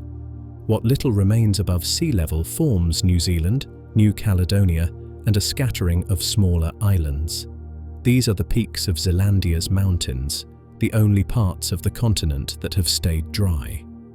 The rest, the vast plains, the river valleys, the continental shelves, are underwater, some at depths of more than 1,000 meters below the surface. Zealandia's submergence was not rapid. It did not drown in the span of a few thousand years, driven by melting ice and rising seas. Instead, it sank slowly over roughly 80 million years, beginning when it rifted away from the supercontinent Gondwana during the late Cretaceous period. Gondwana, in the age of the dinosaurs, was one of the two great land masses on Earth, the southern supercontinent that would eventually fragment into South America, Africa, Antarctica, Australia, India, and Zealandia. Around 85 million years ago, the tectonic forces that had held Gondwana together began pulling it apart. Rifts opened. the crust stretched and thinned. Magma welled up from below, creating new ocean floor as the fragments drifted away from one another. Zealandia separated from Australia and Antarctica, moving eastward into what would become the Pacific Ocean. As it drifted, the tectonic forces that governed its movement also governed its elevation. The crust, stretched and thinned by the rifting process, became less buoyant. Where thick continental crust floats high on the denser mantle beneath, supporting mountains and plateaus, thinned crust sits lower, closer to sea level. As Zealandia's crust continued to thin over millions of years, the continent gradually subsided. The subsidence was not uniform. Some parts of Zealandia remained elevated, forming islands and highlands. Other parts sank deeper, becoming submerged plains. The process was driven by a combination of tectonic extension, thermal cooling of the crust, and the weight of sediments accumulating on the sea floor. It was slow, relentless, and entirely natural. An example of how continents over geological timescales can rise and fall, not in response to climate but in response to the movements of the plates on which they ride. By the time the last ice age ended and sea levels began to rise, Zealandia had already been mostly submerged for tens of millions of years. The post-glacial rise of 120 meters that drowned Sundaland and Doggerland had negligible impact on Zealandia. It was already so deep beneath the waves that the additional rise barely registered. Zealandia's story is important not because humans witnessed its drowning, they did not, but because it demonstrates a fundamental point. Continents can be submerged. The assumption that continents must be visible above water, that land masses the size of India or Australia cannot simply disappear beneath the ocean, is false. Zealandia proves it. A continent, by geological definition, can exist almost entirely underwater, its presence detectable only through careful study of the seafloor's structure and composition. This has implications for the search for other drowned lands. If Zealandia, vast and ancient, remained unrecognized until the 21st century, what else might be hidden beneath the oceans? The continental shelves, the submerged edges of the continents, are well mapped, but they are shallow, typically less than 200 meters deep. Zealandia lies at depths far greater than that. It is not a shelf, but a full continent, submerged not by rising water, but by sinking rock. The discovery of Zealandia also reframed how geologists think about the distinction between continents and ocean floors. The traditional model, 7 continents, all clearly visible above sea level, was revealed to be incomplete. Earth has 8 continents, and one of them is almost entirely underwater. For the purpose of understanding flood myths and the drowned lands of human memory, Zealandia is an outlier. It was not inhabited by humans. It did not drown within the time frame of human history. No oral traditions preserve its memory because no humans ever lived on it in its submerged form. Its significance is different. Zealandia demonstrates that the Earth's geography is not fixed. Continents rise and fall. What is above water today may be underwater tomorrow, or in a million years. What is underwater today may have been above water in the distant past. The planet's surface is dynamic, shaped by forces that operate on timescales far longer than human civilizations, yet also shaped by forces, like the melting of ice sheets, that can alter coastlines within the span of a few human generations. The contrast between Zealandia and Sundaland is instructive. Sundaland drowned in roughly 10,000 years, fast enough that people witnessed the change and remembered it. Zealandia drowned over 80 million years, slow enough that no individual generation, if any species had been there to observe, would have noticed the difference. Both are drowned continents. Both are real. But their stories operate on entirely different timescales. The study of Zealandia also revealed something unexpected about the nature of continental crust. When geologists first mapped the extent of Zealandia, they found that its crust, though continental in composition, was thinner than typical continental crust. This thinning, caused by tectonic stretching, is what allowed it to subside. The discovery suggested that other regions of the world's oceans, particularly areas where the crust is neither clearly continental nor clearly oceanic, might also be fragments of ancient continents, stretched and submerged beyond easy recognition. One such region is Mauritius, the microcontinent discovered in 2013 beneath the Indian Ocean, remnants of which were found in zircon crystals dredged from the seafloor near Mauritius. Mauritius, like Zealandia, is a piece of Gondwana that broke away, drifted and sank. Its existence confirmed that small continents can disappear entirely, leaving only traces buried beneath younger volcanic rock. If Mauritius and Zealandia exist, there may be others. The ocean floors are not fully mapped at the resolution required to detect such features. Large areas of the deep ocean remain unexplored. The possibility that other drowned continents, large or small, lie hidden beneath the waves is not speculation. It is a reasonable extrapolation from what has already been found. Zealandia will not rise again. The tectonic forces that submerged it are not reversible on human timescales. Barring some catastrophic geological event, an asteroid impact perhaps, or a supervolcanic eruption that reshapes the Pacific, the continent will remain submerged for millions of years to come. Its mountains will erode, its sediments will thicken, its structure will blur as the boundaries between continent and ocean floor become less distinct. But Zealandia endures as a reminder that the world's geography is not what it appears. Beneath the Pacific, a continent hides. Beneath the Indian Ocean, fragments of another. And beneath the shallow seas of Southeast Asia and the North Sea, the drowned plains of Sundaland and Doggerland wait, not in geological deep time, but in the recent past, within the reach of human memory. Not all drowned lands were slow or tropical. Some were harsh, frozen, treeless. Some connected continents that are now separated by icy seas. The next land we visit is one of these, a plain that bridged two worlds and changed the course of human history. Beringia was not green, it was not lush, it was cold, windswept, treeless, and for most of the year frozen, yet it was not empty. During the last ice age, when sea levels dropped and the land bridge emerged between Asia and North America, Beringia supported one of the richest ecosystems on Earth, a vast grassland teeming with megafauna, stretching roughly 1,000 miles from north to south across what is now the Bering Strait. The land connected Siberia to Alaska, where today there is water, the narrow strait that separates Russia from the United States by only 55 miles at its closest point. There was once solid ground. The strait is shallow, averaging only 30 to 50 meters in depth.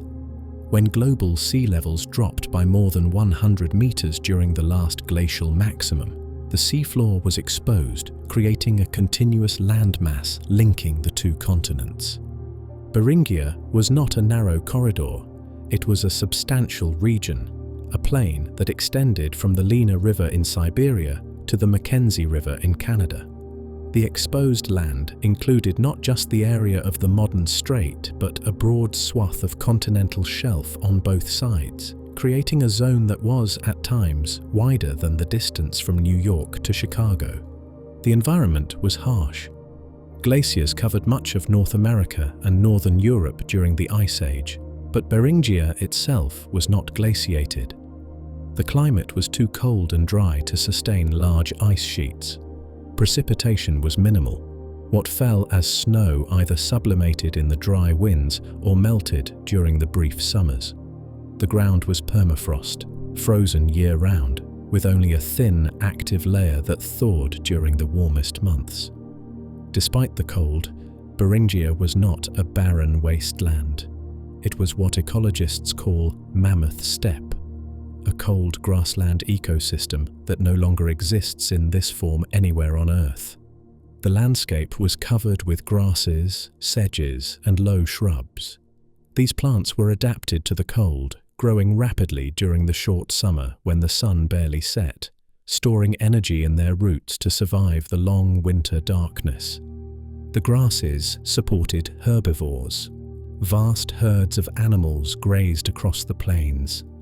Mammoths, the iconic megafauna of the Ice Age, moved through Beringia in numbers that may have rivaled the wildebeest migrations of modern Africa.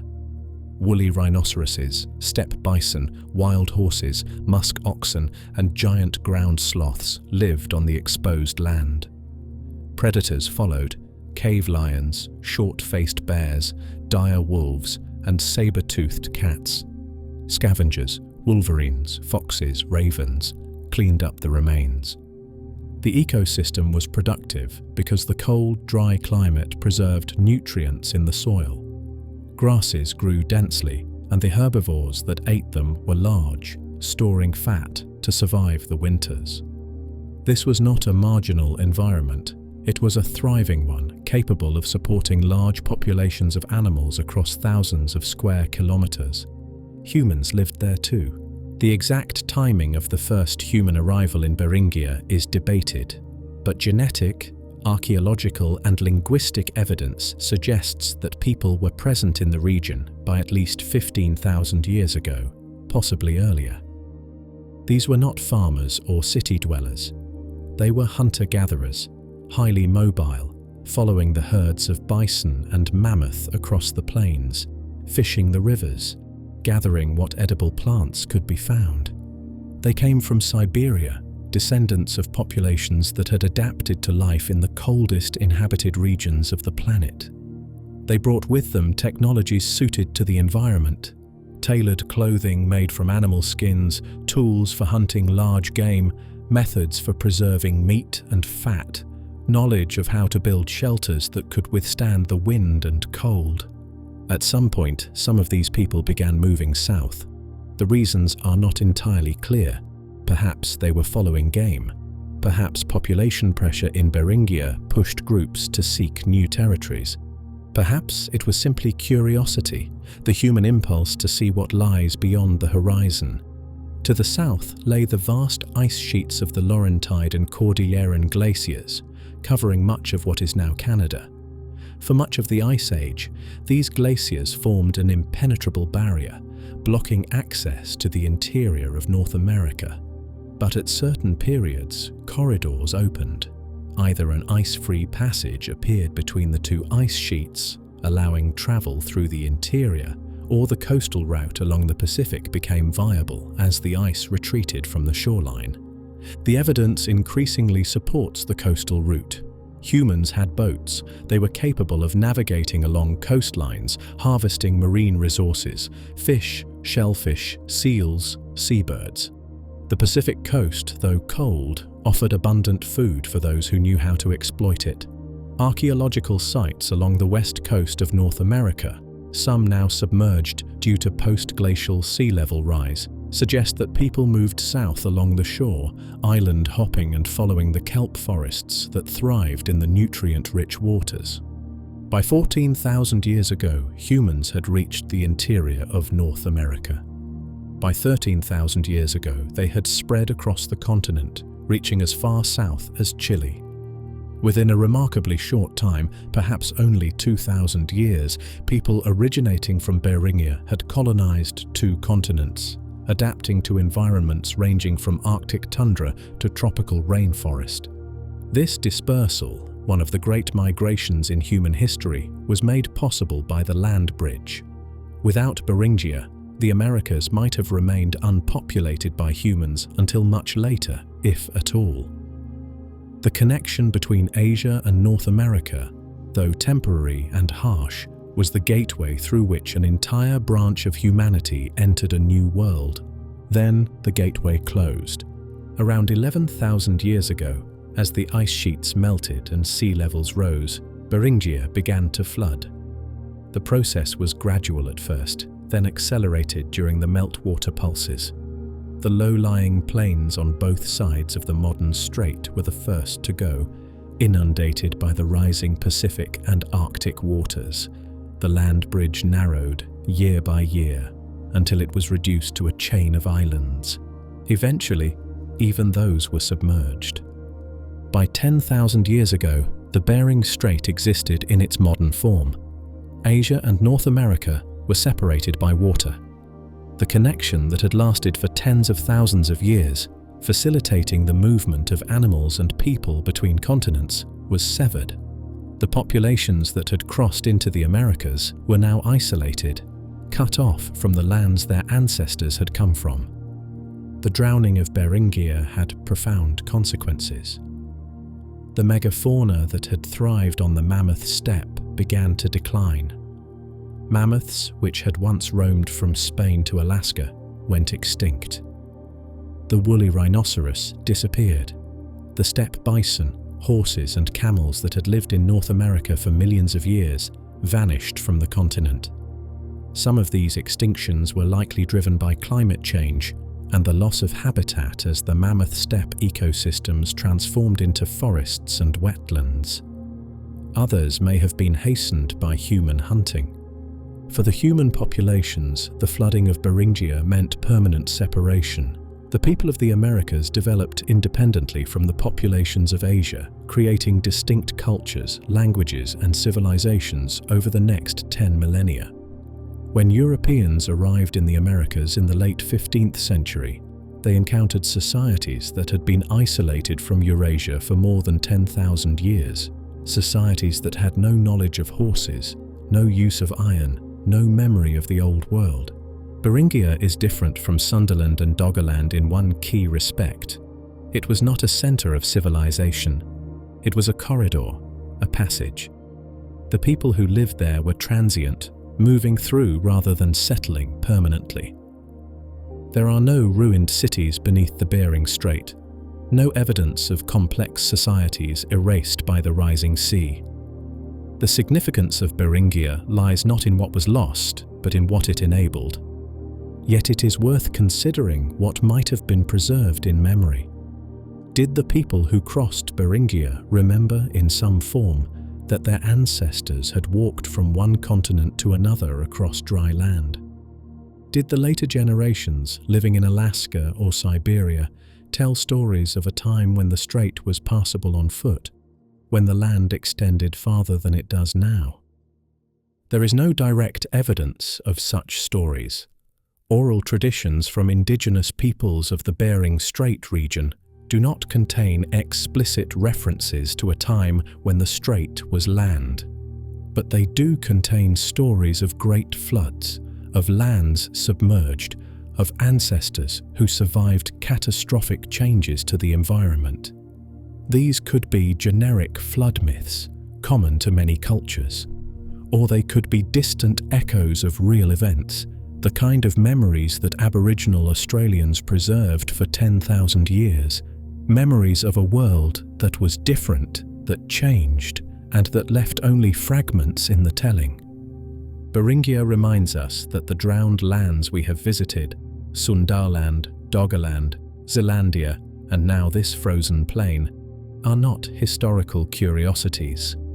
They shaped the world as we know it.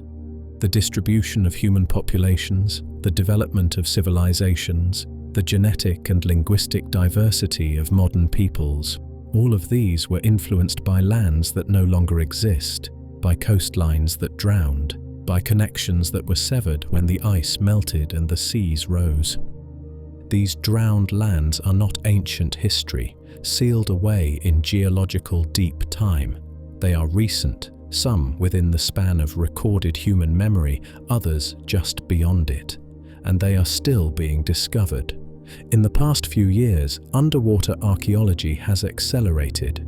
New technologies, new methods, and new urgency, driven by climate change and offshore development, have led to a surge of discoveries.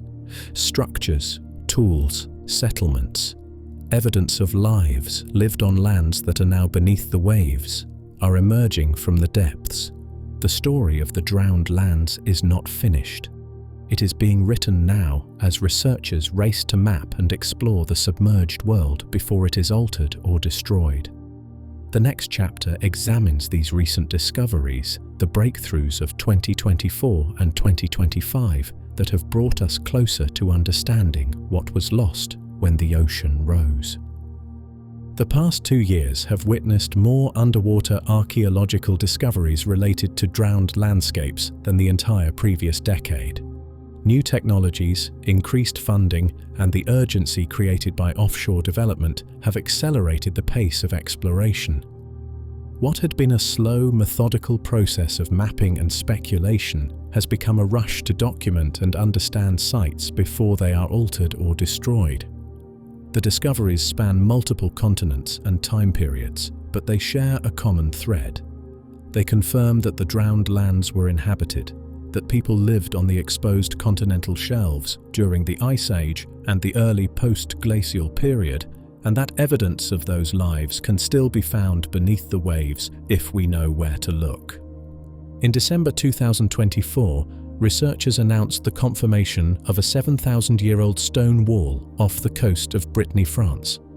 The structure lies 9 meters beneath the surface near the Île de Serre, a small island at the western tip of Brittany. The wall is approximately 120 meters long, constructed from carefully placed stones that show clear signs of human arrangement rather than natural formation.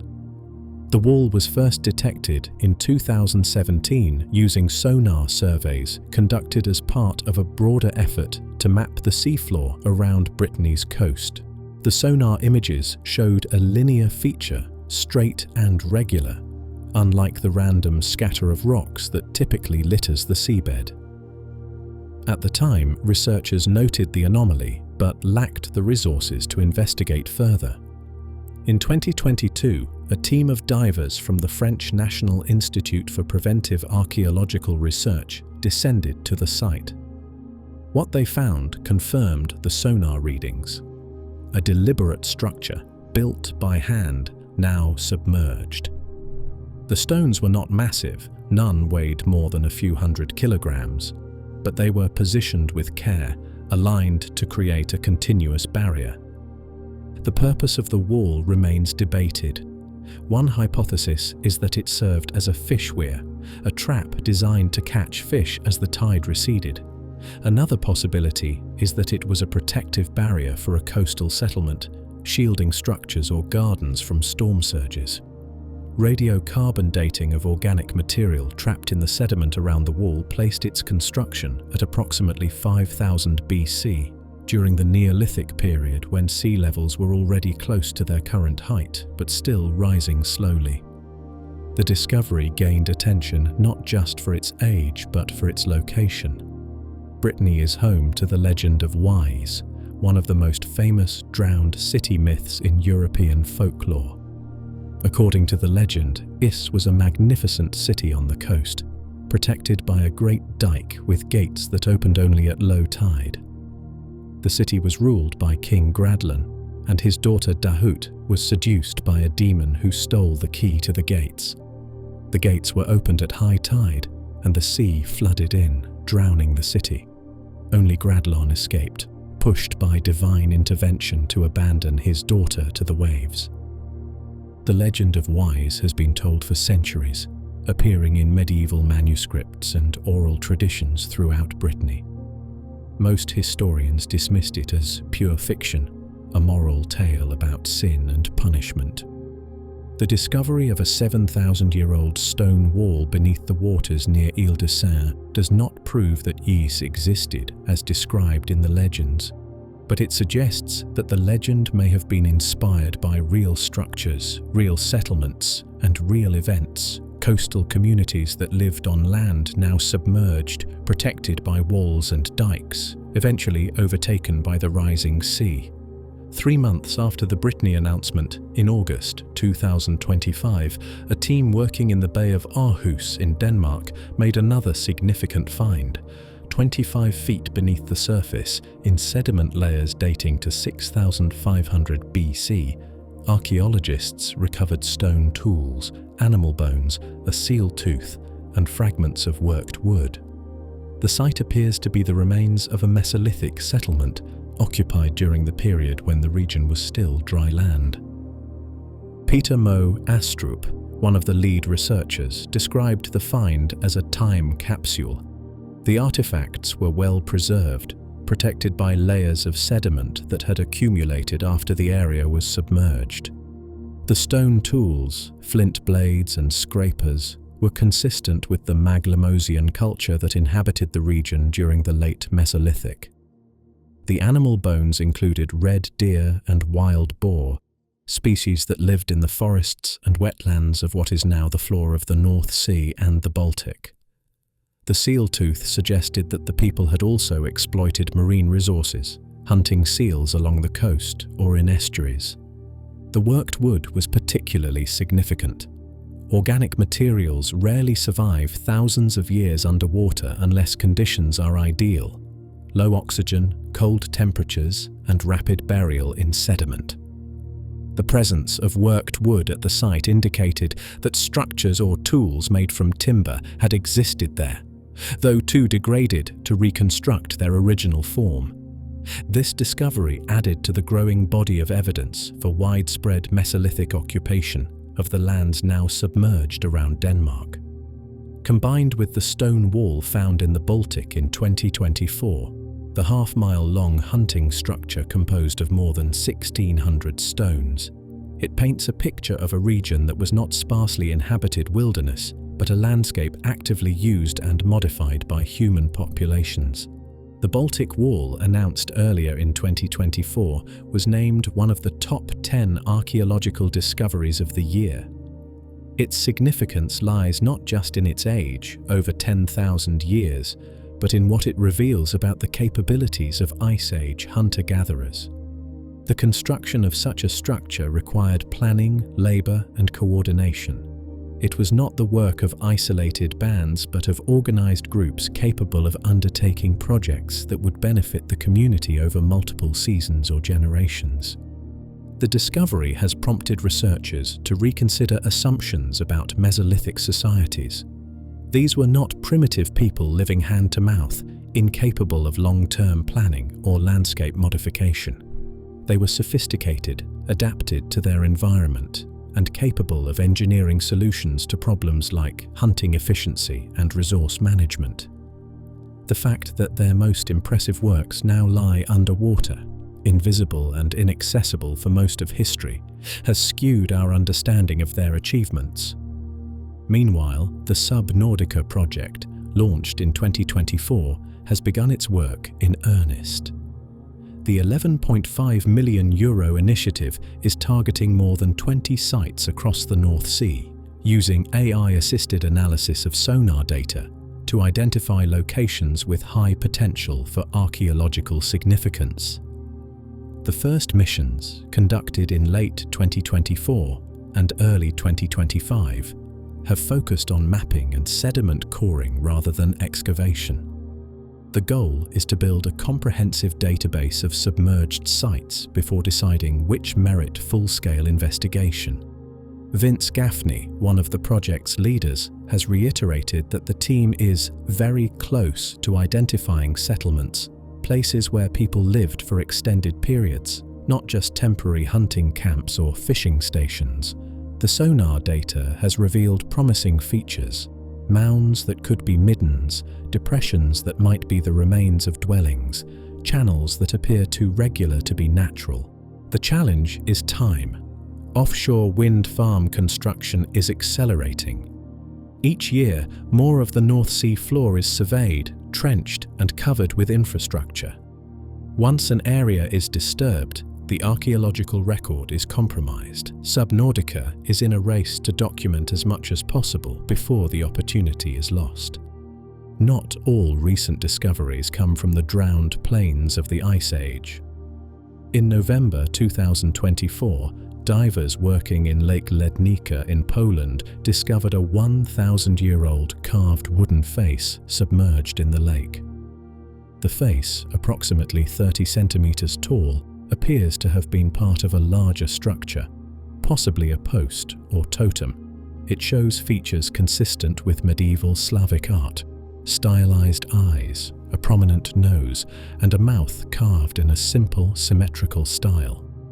The purpose of the face is unclear. It may have been a spiritual or protective symbol placed at the edge of a settlement or near a crossing point on the lake. Similar carvings have been found at other medieval sites in Eastern Europe, often associated with pagan practices that persisted alongside Christianity during the early medieval period. The discovery is significant not because it relates to Ice Age sea level rise. Lake Lednika's water level has been relatively stable for millennia, but because it demonstrates the value of underwater archaeology in revealing aspects of human history that are otherwise invisible. Wooden artifacts, fragile and vulnerable to decay on land, can survive for centuries in the anaerobic conditions of lakebed sediment. The pattern across these discoveries is clear. Technology is improving. The tools available to underwater archaeologists, sonar, sub-bottom profilers, sediment corers, remotely operated vehicles, are more capable and more affordable than they were a decade ago. Funding is increasing, driven by both academic interest and the need to assess the impact of offshore development. And urgency is mounting as wind farms, oil and gas projects, and other industrial activities encroach on the submerged archaeological record. The result is an acceleration. More sites are being found, more structures are being identified, more artifacts are being recovered. The underwater world, long neglected due to the difficulty and expense of exploration, is finally yielding its secrets. But there is also loss. For every site that is documented, others are destroyed before they can be studied. Fishing trawlers continue to drag nets across the seafloor, scouring away sediment and scattering artifacts. Construction projects disturb areas that may contain settlements or structures. Climate change itself, through rising sea levels and increased storm activity, is eroding submerged sites that have remained stable for thousands of years. The race to explore the drowned lands is not just a scientific endeavor. It is an attempt to salvage memory, to recover the evidence of lives lived on landscapes that no longer exist, to understand what was lost when the ice melted and the seas rose, and to preserve, in some form, the story of a world that has vanished. We have seen the drowned lands, we have traced their outlines, examined their evidence, and followed the people who lived on them. Sundaland, Doggerland, ZEALANDIA, Beringia, each tells a different story, but together they reveal a fundamental truth. The world was not always as it is now, and it will not remain as it is forever. Coastlines rise and fall, lands drown and emerge. The geography we take for granted is temporary, shaped by forces that operate on timescales both vast and sudden. Now we turn from the lands themselves to the questions they raise. If these lands were real, if people lived on them and witnessed their drowning, how do we reconcile that with the myths? How do we explain the discrepancies between Plato's Atlantis and the archaeological record? How do we understand the process by which real events become legends and legends become indistinguishable from fiction? These are the questions of the final section. We will examine the connections between myth and geology, the problems of memory and transmission, and the implications of what we have learned. The drowned lands are not just history. They are a lens through which we can understand how humans remember, how civilizations preserve knowledge, and what happens when the world changes faster than our stories can keep up. The drowned lands are real. The myths are ancient. The question is whether they connect, and if so, how. On the surface, the discrepancies appear insurmountable. Plato placed Atlantis in the Atlantic Ocean beyond the Pillars of Hercules. The real drowned lands we have examined, Sundaland, Doggerland, Beringia, are nowhere near the Atlantic. Sundaland is in Southeast Asia, half a world away. Doggerland lies beneath the North Sea, on the wrong side of Europe. Beringia connected Siberia to Alaska, as far from the Mediterranean as it is possible to get without leaving the planet. The geographical mismatch is the first and most obvious problem. If Atlantis is a memory of Sundaland or Doggerland, how did the story travel from Southeast Asia or the North Sea to Egypt, and from Egypt to Athens, without becoming so garbled that the core details were lost? Plato's account includes specific features: an island larger than Libya and Asia combined, circular canals, golden temples, a war with Athens. None of these features match the archaeological evidence from any of the drowned lands. Yet there are elements that align. Plato describes a land destroyed by earthquakes and floods, submerged beneath the sea in a single day and night. This is not entirely inaccurate. The Storegga tsunami, which struck Doggerland around 8,200 years ago, was sudden and catastrophic. Entire coastal settlements could have been destroyed in hours. The meltwater pulses, meltwater pulse 1A around 14,500 years ago and meltwater pulse 1B around 11,500 years ago, raised sea levels by meters within a few centuries, fast enough that the change would have been noticeable within a single human lifetime. Plato also describes a civilization that was initially virtuous but became corrupt and expansionist, prompting divine punishment. This is a moral framework, not a geological one, but it reflects a pattern found in many flood myths: the idea that catastrophe is a response to human failings. Whether or not the people of Doggerland or Sundaland believed their lands were drowning due to divine anger, the survivors would have needed some explanation for the disaster. Attributing it to the gods or to moral decay would have been a natural response in cultures without scientific understandings of ice sheets and sea levels. What Plato got right, stripped of the embellishments, is the core pattern. A land existed, people lived there, the land was destroyed by water, and the destruction was remembered. The timeline also aligns, roughly. Plato's 9,000 years before his time places Atlantis's destruction around 9,360 BC. The major phase of post-glacial flooding, the period when Doggerland, Sundaland, and Beringia were actively drowning, occurred between roughly 18,000 BC and 6,000 BC. The midpoint of that range, around 12,000 to 10,000 BC, is close to Plato's date. What Plato got wrong is almost everything else. The location is incorrect, at least if we assume he was describing a specific place. The size is exaggerated. The architectural details, the circular city, the concentric rings of water and land, the temples adorned with orichalcum, have no counterparts in the archaeological record of Mesolithic Europe or Southeast Asia. The political structure he describes, an empire ruling multiple regions and waging war on distant states, does not match the small-scale, mobile hunter-gatherer societies that inhabited the drowned lands. One explanation is that Plato was not recounting history but inventing a parable. This is the traditional scholarly interpretation. Atlantis was a thought experiment, a way for Plato to explore themes of political philosophy, moral decay, and the dangers of hubris. The destruction of Atlantis served as a warning to Athens about its own imperial ambitions. The details were chosen for narrative effect, not historical accuracy. But this interpretation does not fully account for Plato's insistence that the story was true, that it came from Solon, that Solon had heard it from Egyptian priests. Plato was careful to frame the account as history, not allegory.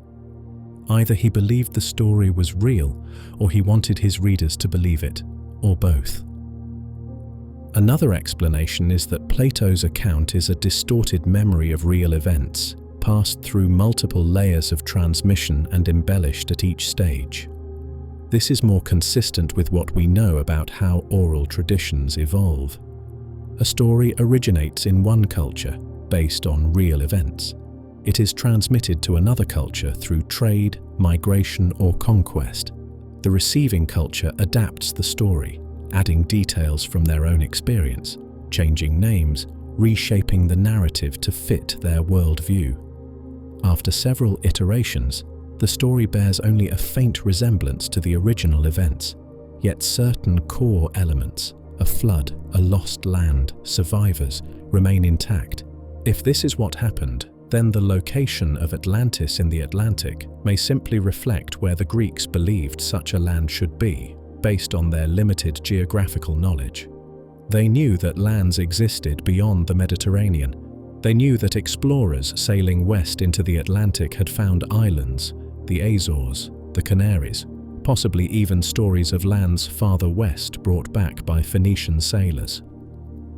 Placing Atlantis beyond the Pillars of Hercules situated it in the realm of the unknown, the edge of the world as the Greeks understood it. The real drowned land could have been anywhere.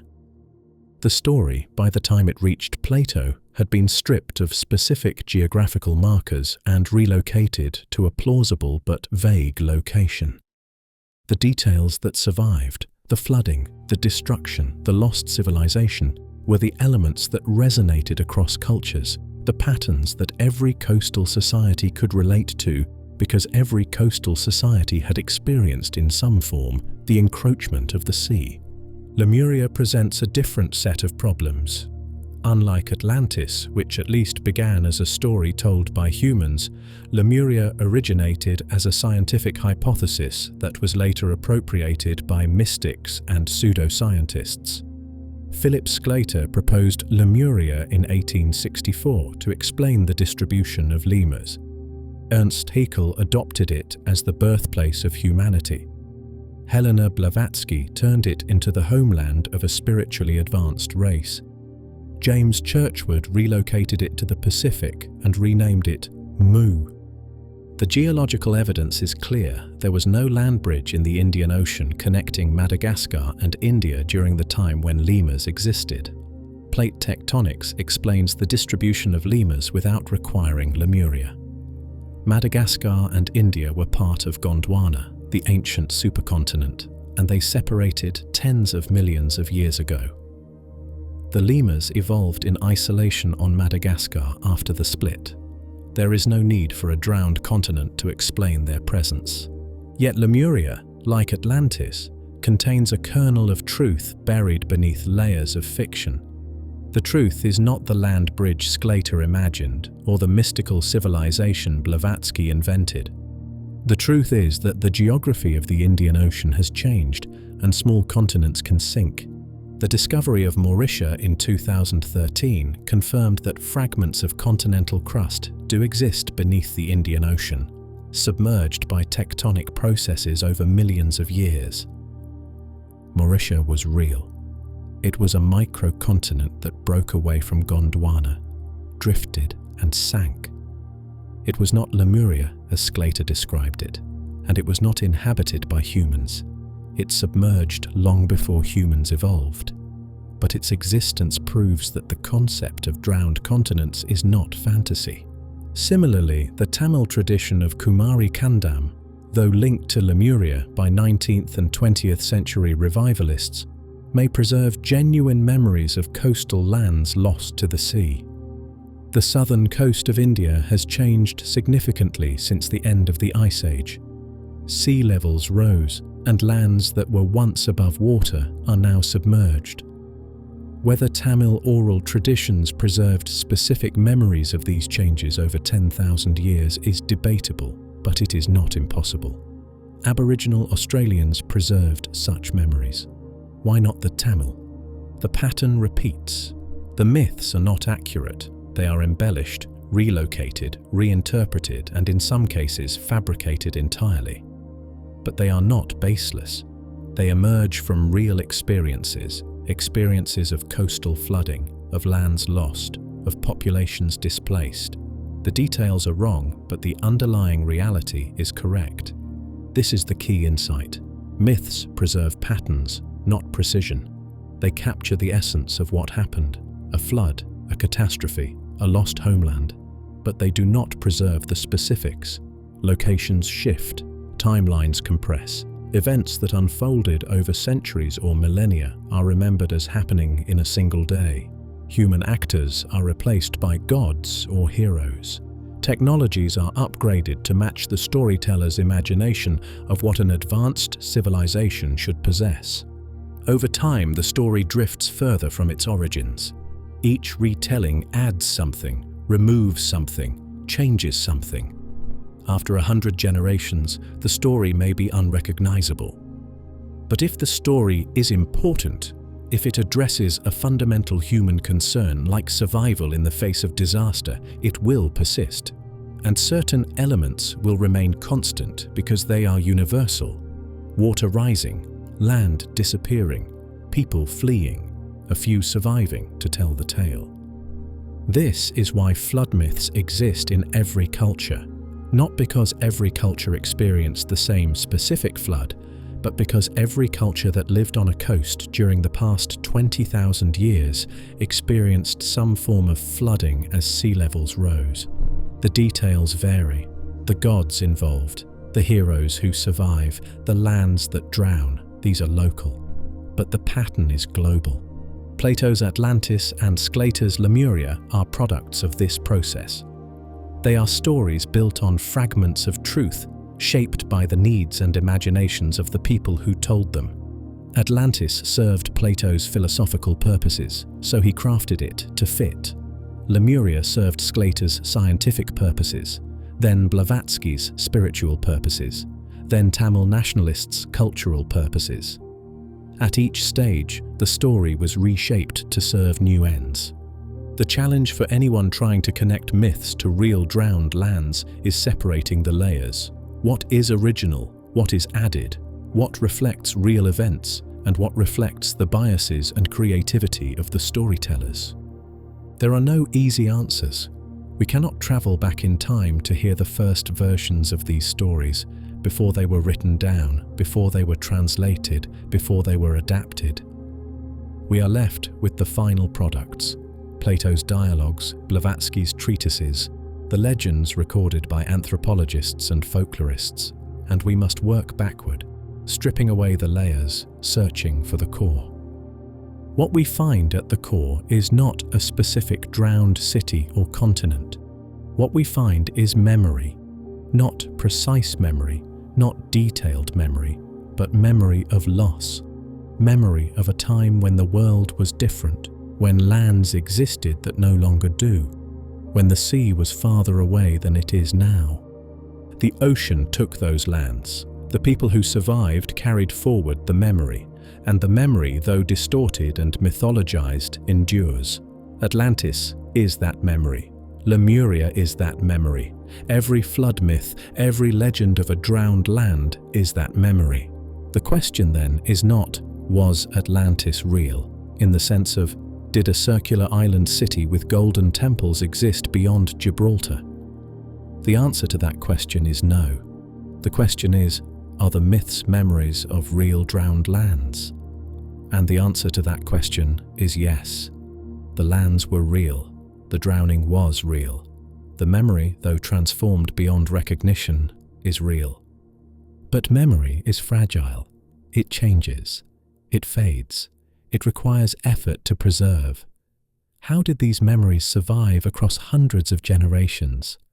What mechanisms allowed humans to remember events from 10,000 years ago? Events that occurred before writing, before cities, before anything we would recognize as recorded history? That is the next question we must address. Memory is not designed for eternity. The human brain excels at short-term recall, where you left your keys, what you had for breakfast, the conversation you had yesterday. It is adequate at medium-term memory, events from childhood, the names of old friends, significant life experiences. But when it comes to preserving information across centuries, let alone millennia, human memory is fragile, unreliable, and prone to distortion. An individual can live at most around 80 to 100 years. Within that span, they can witness events, learn stories, and pass them on to the next generation. But each transmission introduces error. Details are forgotten, context is lost, new elements are added. The story changes, subtly at first, then more substantially, until after several iterations it may bear little resemblance to the original. This is the telephone game problem, familiar to anyone who has played the party game where a message is whispered from person to person around a circle.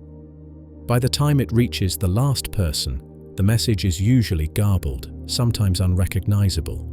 The game demonstrates a fundamental truth about oral transmission: information degrades. Now consider the challenge of preserving a memory not across a circle of 10 people, but across 400 generations. This is the scale we are dealing with when we ask whether memories of Sundaland's drowning could have reached Plato. Sundaland was inundated between roughly 18,000 and 5,000 years ago. Plato wrote in 360 BC. The midpoint of Sundaland's drowning, around 11,500 years ago, to Plato's time is approximately 11,100 years, or roughly 350 to 400 human generations, assuming a generation length of roughly 25 to 30 years. 400 iterations of the telephone game, 400 opportunities for the story to change, for details to be added or removed, for the meaning to shift. It seems impossible that anything accurate could survive such a process. And yet, we know it can. The proof comes from Aboriginal Australia. Aboriginal Australians have lived on the continent for at least 65,000 years, making theirs one of the oldest continuous cultures on Earth. Their oral traditions, passed down through generations via songs, stories, and rituals, contain detailed descriptions of landscapes, events, and ecological changes. For most of history, outsiders dismissed these stories as mythology. Then researchers began comparing them to the geological record. The Ngarunga people of South Australia tell stories of a time when Kangaroo Island was connected to the mainland. Geological evidence confirms that Kangaroo Island was indeed connected, separated only when sea levels rose around 9,000 years ago. The story preserved a memory of a landscape feature that had not existed for 90 centuries, approximately 360 generations. The Yolngu people of northern Australia describe a time when the land extended far to the north, where islands now stand. Bathymetric surveys confirm that the sea floor in that region was above water during the Ice Age, submerged as sea levels rose. The oral tradition matched the geology. Multiple Aboriginal groups around Spencer Gulf in South Australia tell of a time when the Gulf did not exist, when the area was dry land that people lived on and hunted across. According to the stories, the sea flooded the land, creating the Gulf. Geological studies confirm that Spencer Gulf was dry during the last Ice Age and was inundated by rising seas approximately 10,000 years ago, roughly 400 generations in the past. These are not vague, symbolic myths. They are geographically specific accounts of real environmental changes, preserved with remarkable accuracy across time spans that dwarf recorded history. The question is, how? The answer lies in the structure of Aboriginal knowledge systems. Information is not preserved as abstract facts or written records. It is embedded in the landscape itself, encoded in songs, dances, and ceremonies that are tied to physical locations. This system is known as songlines. A songline is a sung narrative that describes a journey across the land. The song contains information about the route, where to find water, where certain plants grow, which animals live in which areas, the location of sacred sites, and the stories associated with each place. The landscape serves as a mnemonic device. Every hill, river, rock formation, and tree is a marker in the song, a point of reference that anchors the story to the physical world. Because the song is tied to the land, it is difficult to change. If you alter the song, it no longer matches the landscape. If you forget part of the song, you can walk the route and use the physical features to remind yourself. The land itself becomes the memory storage, and the song is the method of retrieval.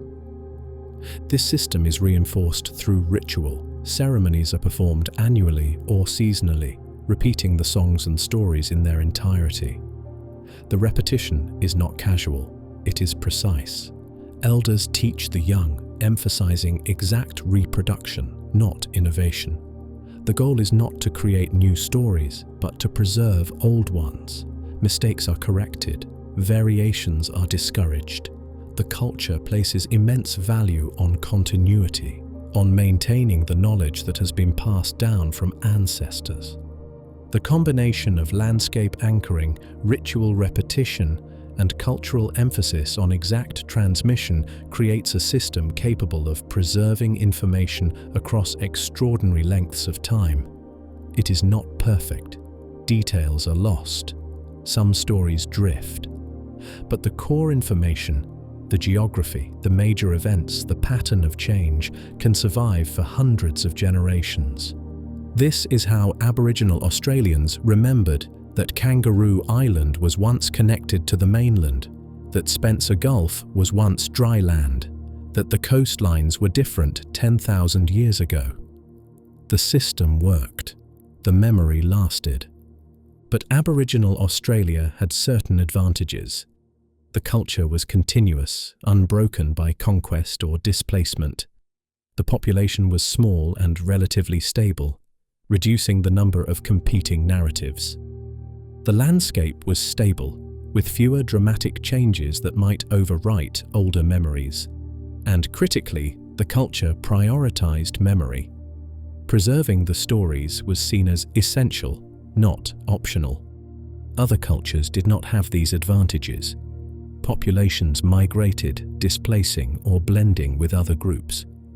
Conquests and cultural upheavals disrupted transmission. New religions and worldviews reinterpreted old stories, layering new meanings over original events. The landscapes people lived on changed, severing the connection between stories and places. And many cultures did not prioritize exact transmission. Stories were adapted, updated, made relevant to new audiences, losing precision in the process. The result is that even when memories of real events survived, they were transformed. The drowning of Sundaland, if remembered at all by descendants of the displaced populations, would have passed through hundreds of iterations before reaching the Mediterranean world. By the time the story reached Egyptian priests, if it ever did, the connection to the original geography would have been lost. The details would have been replaced with generic flood imagery. The timeline would have been compressed or distorted. The story would have become just another flood myth, indistinguishable from a dozen others unless one knew where to look. Yet the fact that the memory could have survived at all, even in distorted form, requires a level of cultural sophistication that many assume did not exist in the Mesolithic period. The idea that hunter-gatherers, living in small bands without cities or writing, could preserve complex information across millennia seems implausible. But the archaeological evidence suggests otherwise. Consider Göbekli Tepe, a site in southeastern Turkey that dates to approximately 11,000 years ago, the same period when Doggerland was flooding and Sundaland was being severed into islands. Göbekli Tepe consists of massive stone pillars carved with intricate reliefs of animals arranged in circular enclosures.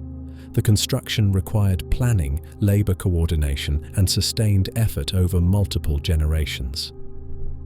The site was not a settlement. It was a ritual center, a place where people gathered for ceremonies, feasts, and communal activities. Göbekli Tepe predates agriculture. It was built by hunter-gatherers, people who did not farm, did not live in permanent villages, did not have the economic surplus that later civilizations relied on to support monumental construction. Yet they built it. They organized themselves, transported multi-ton stones, carved elaborate decorations, and maintained the site for centuries. This challenges the assumption that pre-agricultural societies were primitive or incapable of complex social organization. Göbekli Tepe proves that humans 10,000 years ago were capable of long-term planning, symbolic thinking, and collective action on a scale previously thought impossible for their time. If they could build temples, they could preserve stories. If they could coordinate labor across generations to maintain a ritual site, they could coordinate transmission of oral traditions across generations to preserve memories. The Doggerland Wall discovered in the Baltic in 2024 reinforces this point. A structure half a mile long, composed of more than 1,600 stones, arranged to funnel game toward hunters, built over 10,000 years ago. This was not random, it was engineered. It required knowledge of animal behavior, understanding of landscape, and the ability to execute a plan that would benefit not just the builders, but future generations who would use the structure season after season. These people were not simple hunter-gatherers wandering aimlessly across the landscape. They were sophisticated, adapted, capable. If they could build walls and temples, they could preserve memories. If they prioritized the knowledge, structured it properly, and embedded it in ritual and landscape, the memories could last. But even with the best methods, precision is always lost. The songlines of Aboriginal Australia preserve the fact that Spencer Gulf flooded, that Kangaroo Island was separated, but they do not preserve the exact dates, the precise measurements, the names of individuals who witnessed the events. The pattern is preserved, the specifics drift. This is the truth about memory across deep time. It can survive, but only in fragments. The core remains: a flood, a lost land, survivors, but the details mutate. Over hundreds of generations, the story becomes something else. The drowned coast becomes a circular city. The rising sea becomes divine punishment. The displaced populations become a great civilization. The memory is real, but the myth is not. So when we ask how the drowning of Sundaland or Doggerland could have become the legend of Atlantis, the answer is through this process, through transmission, distortion, embellishment, and relocation. Through the slow, inevitable degradation of memory across time. The next question is, how, specifically? What are the steps by which a real event becomes a legend? What transformations occur at each stage of transmission? And what can we learn from examining the process? Consider a possible pathway from reality to myth. Sundaland is drowning. The year is approximately 11,000 BC. The sea has been rising for thousands of years, but in recent centuries the pace has accelerated. Coastal villages are flooded, hunting grounds become tidal marshes, rivers change course as their mouths migrate inland. The people who lived on the exposed plains, descendants of populations that had inhabited the region for tens of thousands of years, are displaced.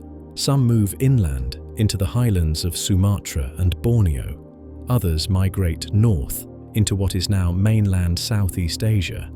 They carry with them the memory of lost lands, of a time when you could walk for days across plains that are now beneath the sea. The memory is preserved in stories told around fires, in songs sung during ceremonies, in warnings passed from elders to children. The sea took the land, and it could take more. Over generations, the stories spread. People migrate, trade networks form.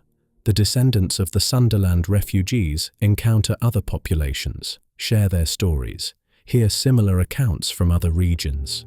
The details blur.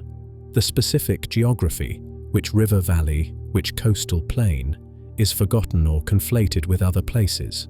What remains is the pattern, a great land now gone, swallowed by water. Centuries pass. The stories travel westward, carried by traders, migrants, and wanderers. They reach the Indian subcontinent. They enter the Middle East. By 6000 BC, maritime trade networks connect the Indian Ocean to the Persian Gulf, the Red Sea, and eventually the Eastern Mediterranean. Stories travel these routes as surely as goods do. By 2000 BC, the Eastern Mediterranean is a hub of cultural exchange. Egyptians, Phoenicians, Greeks, and others interact, trade, and share knowledge. Egypt, with its long history and extensive records, becomes a repository of information from across the known world. Priests and scribes collect stories, integrate them into their own cosmology, preserve them in temples. Around 590 BC, Solon, the Athenian lawmaker, visits Egypt. He speaks with priests in the city of Sais. The priests, eager to demonstrate their superior knowledge, tell Solon stories of ancient times, events that occurred before the Greeks recorded history. Among these stories is an account of a great island beyond the Western Sea, a powerful civilization that warred with an ancient Athens and was destroyed by earthquakes and floods. Solon, impressed, brings the story back to Athens. He intends to write an epic poem about it, but never completes the work. The story is passed down in his family. His relative, Dropides, tells it to his son, Critias. Critias tells it to his grandson, also named Critias, who becomes a character in Plato's dialogues. Plato, hearing the story from Critias, decides to use it in his philosophical writings. By the time Plato writes Timaeus and Critias around 360 BC, the original events, the drowning of Sundaland, if that is what the story was ever about, have been transmitted across roughly 350 generations. The geography has been relocated to the Atlantic, a region the Greeks associate with the unknown and the mythical. The timeline has been compressed or distorted. The scale has been exaggerated. The political details, the concentric rings, the empire, the war with Athens, have been added, either by the Egyptian priests or by Plato himself, to fit the narrative needs of the story. What began as a memory of drowned coastal plains has become the legend of Atlantis, a circular island city larger than continents with advanced technology and moral corruption, destroyed in a single day by divine judgment. This is a hypothesis. We cannot prove it. The chain of transmission is too long, the evidence too fragmentary. But it is plausible. It explains how a real event could become a myth, how details could mutate while the core pattern, land, people, water, loss, remains intact. Now consider a different pathway. Doggerland, 8,200 years ago. The Storegga tsunami strikes. Waves several meters high surge across the low-lying plains, drowning coastal settlements, killing perhaps a quarter of the Mesolithic population of Britain. The survivors witness the destruction of their world in a single day. The waters do not fully recede. Much of Doggerland, already reduced by millennia of sea level rise, is permanently submerged after the tsunami. What had been a land bridge connecting Britain to Europe is now a shallow sea. The survivors tell the story. They describe the wave, the sound, the speed with which it came. They speak of the dead, the lost settlements, the land that vanished. The story is traumatic, seared into memory.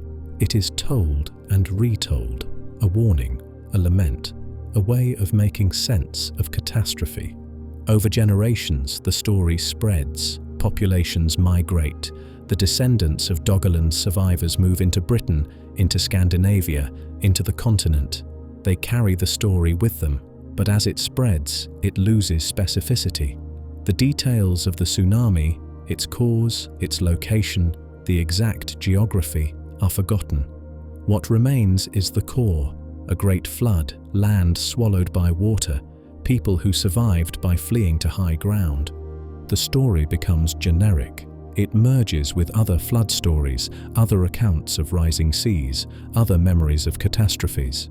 By the time it is recorded in writing, whether as part of the biblical flood narrative, the Greek myth of Deucalion, or the Scandinavian legends of drowned lands, it is no longer about Doggerland. It is about the universal experience of flood, a pattern that every coastal society has encountered in some form. Again, this is a hypothesis, but it illustrates the process by which real events become myths. The details are lost, the context disappears, the story is adapted to fit new cultural frameworks, new religious beliefs, new moral lessons. What was specific becomes universal. What was historical becomes mythical. The process of embellishment is gradual but inexorable. At each stage of transmission, the story changes slightly. Consider the steps. Stage 1. Our village was flooded. We fled to the hills. Many drowned. Stage 2. A great flood destroyed the settlements along the coast. Our ancestors survived by moving inland. Stage 3. Long ago, the sea rose and swallowed the lowlands. A great civilization was lost. Stage 4. In ancient times, there was a powerful kingdom on the coast. The gods sent a flood to punish the people's wickedness. Only a few survived. Stage 5. Beyond the known world, there was an island empire of unparalleled wealth and power. They defied the gods, and in a single day, the island was destroyed, sinking beneath the waves.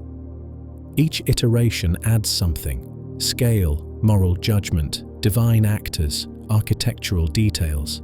By the 5th iteration, the story is unrecognizable as the account of a flooded village. It has become Atlantis. Why does this happen? Why do humans embellish stories in this way? One reason is the need for explanation. Catastrophic events demand meaning. A village floods, and people ask why. Without scientific understanding of sea level rise, tectonic activity, or climate change, the answer must be found elsewhere. The gods were angry. The people were sinful. The world is punishing hubris. These explanations provide closure, a sense that the event was not random, but part of a larger moral order. Another reason is the desire to match the story to the audience's expectations. If you are telling a story to a society that builds cities, you upgrade the flooded village to a flooded city. If your audience knows about empires, the settlement becomes an empire. If they value gold and precious metals, the architecture is adorned with gold. The story is made relevant, made impressive, made worthy of telling. A third reason is simple forgetfulness. Details are lost, and new details are invented to fill the gaps. The name of the place is forgotten, so it is given a new name. The location is unclear, so it is placed in a region that fits the narrative.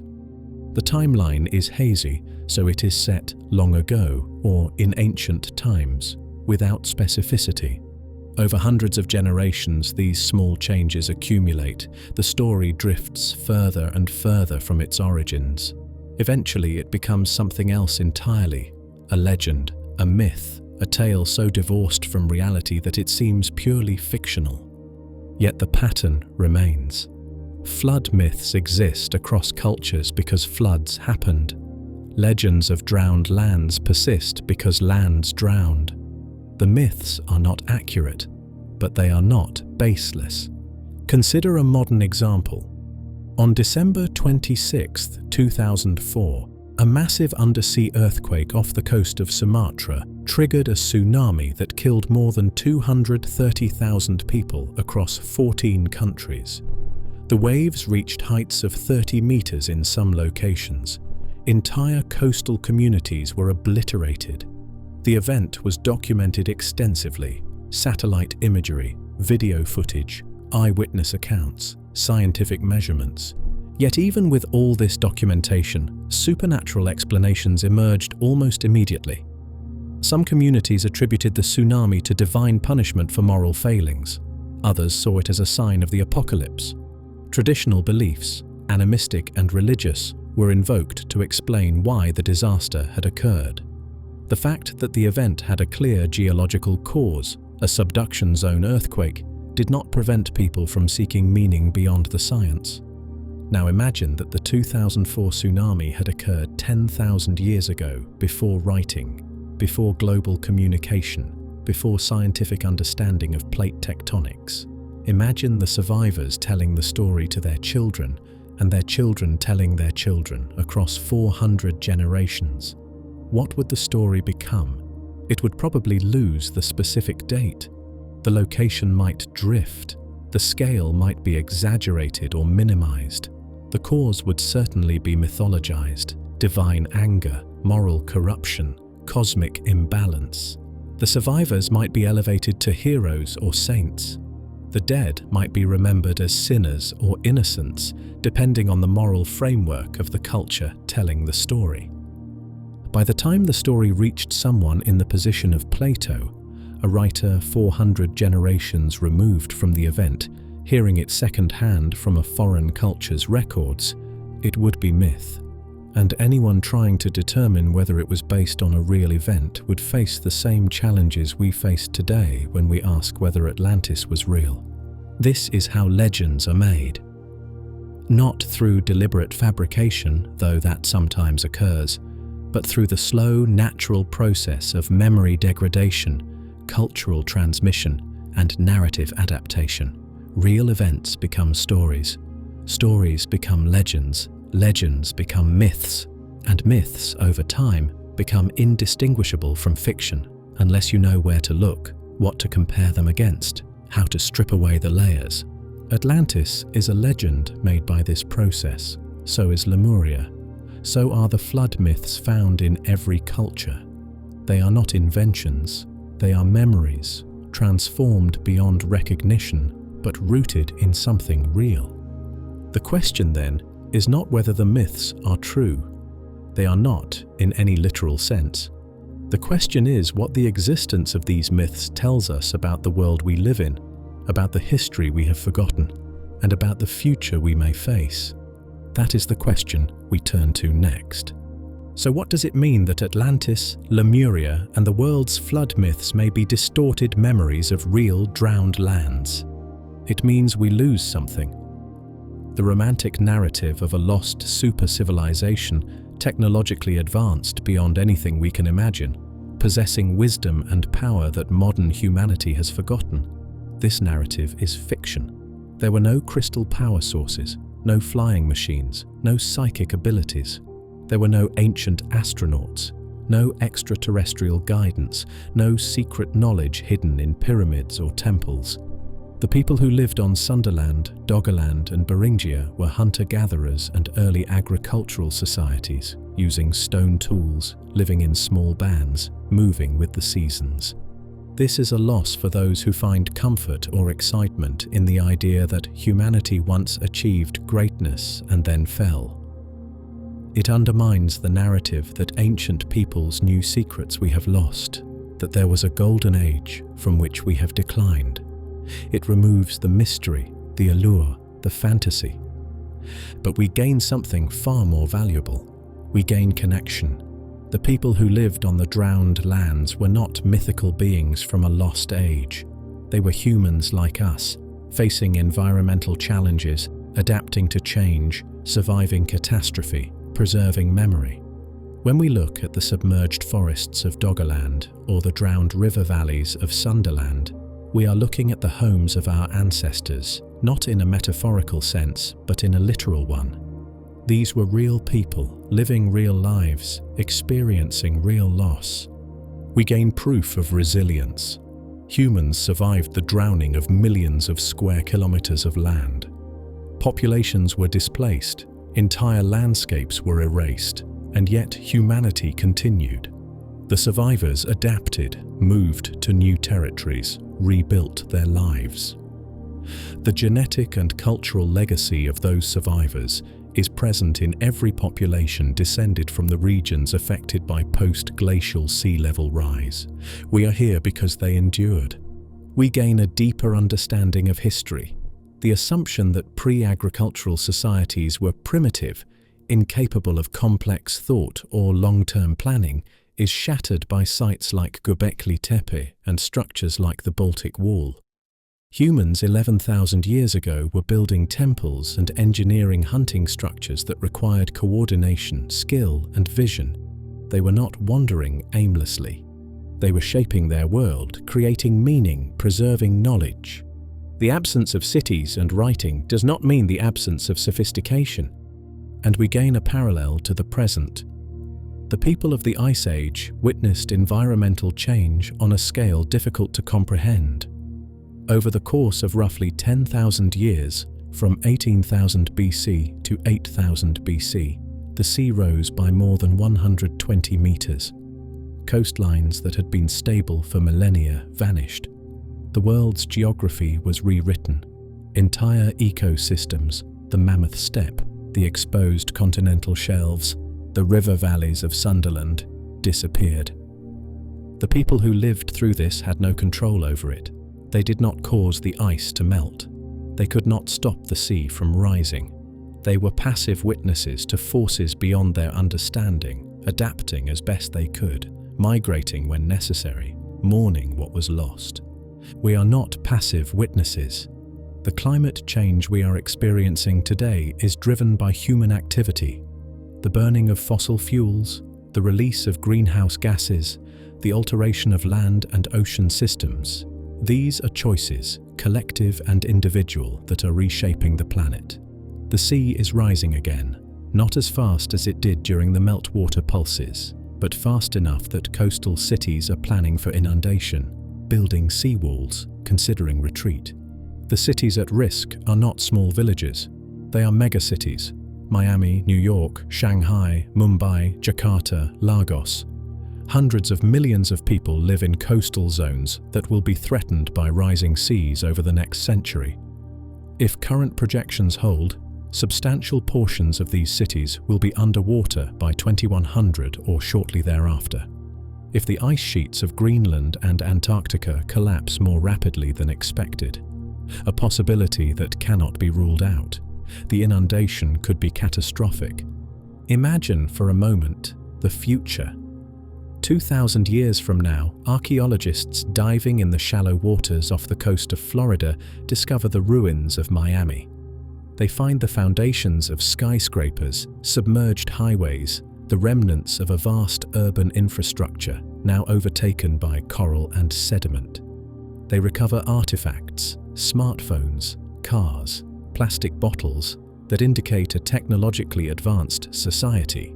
They find no written records because paper has long since disintegrated and digital storage has failed. What will they conclude?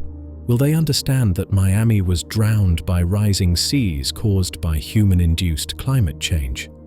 Or will they construct myths to explain it? Divine punishment, moral decay, a civilization that angered the gods and was swallowed by the ocean? And if they do construct such myths, will future generations believe them? Or will those myths be dismissed as fantasy, the way we have dismissed Atlantis for centuries?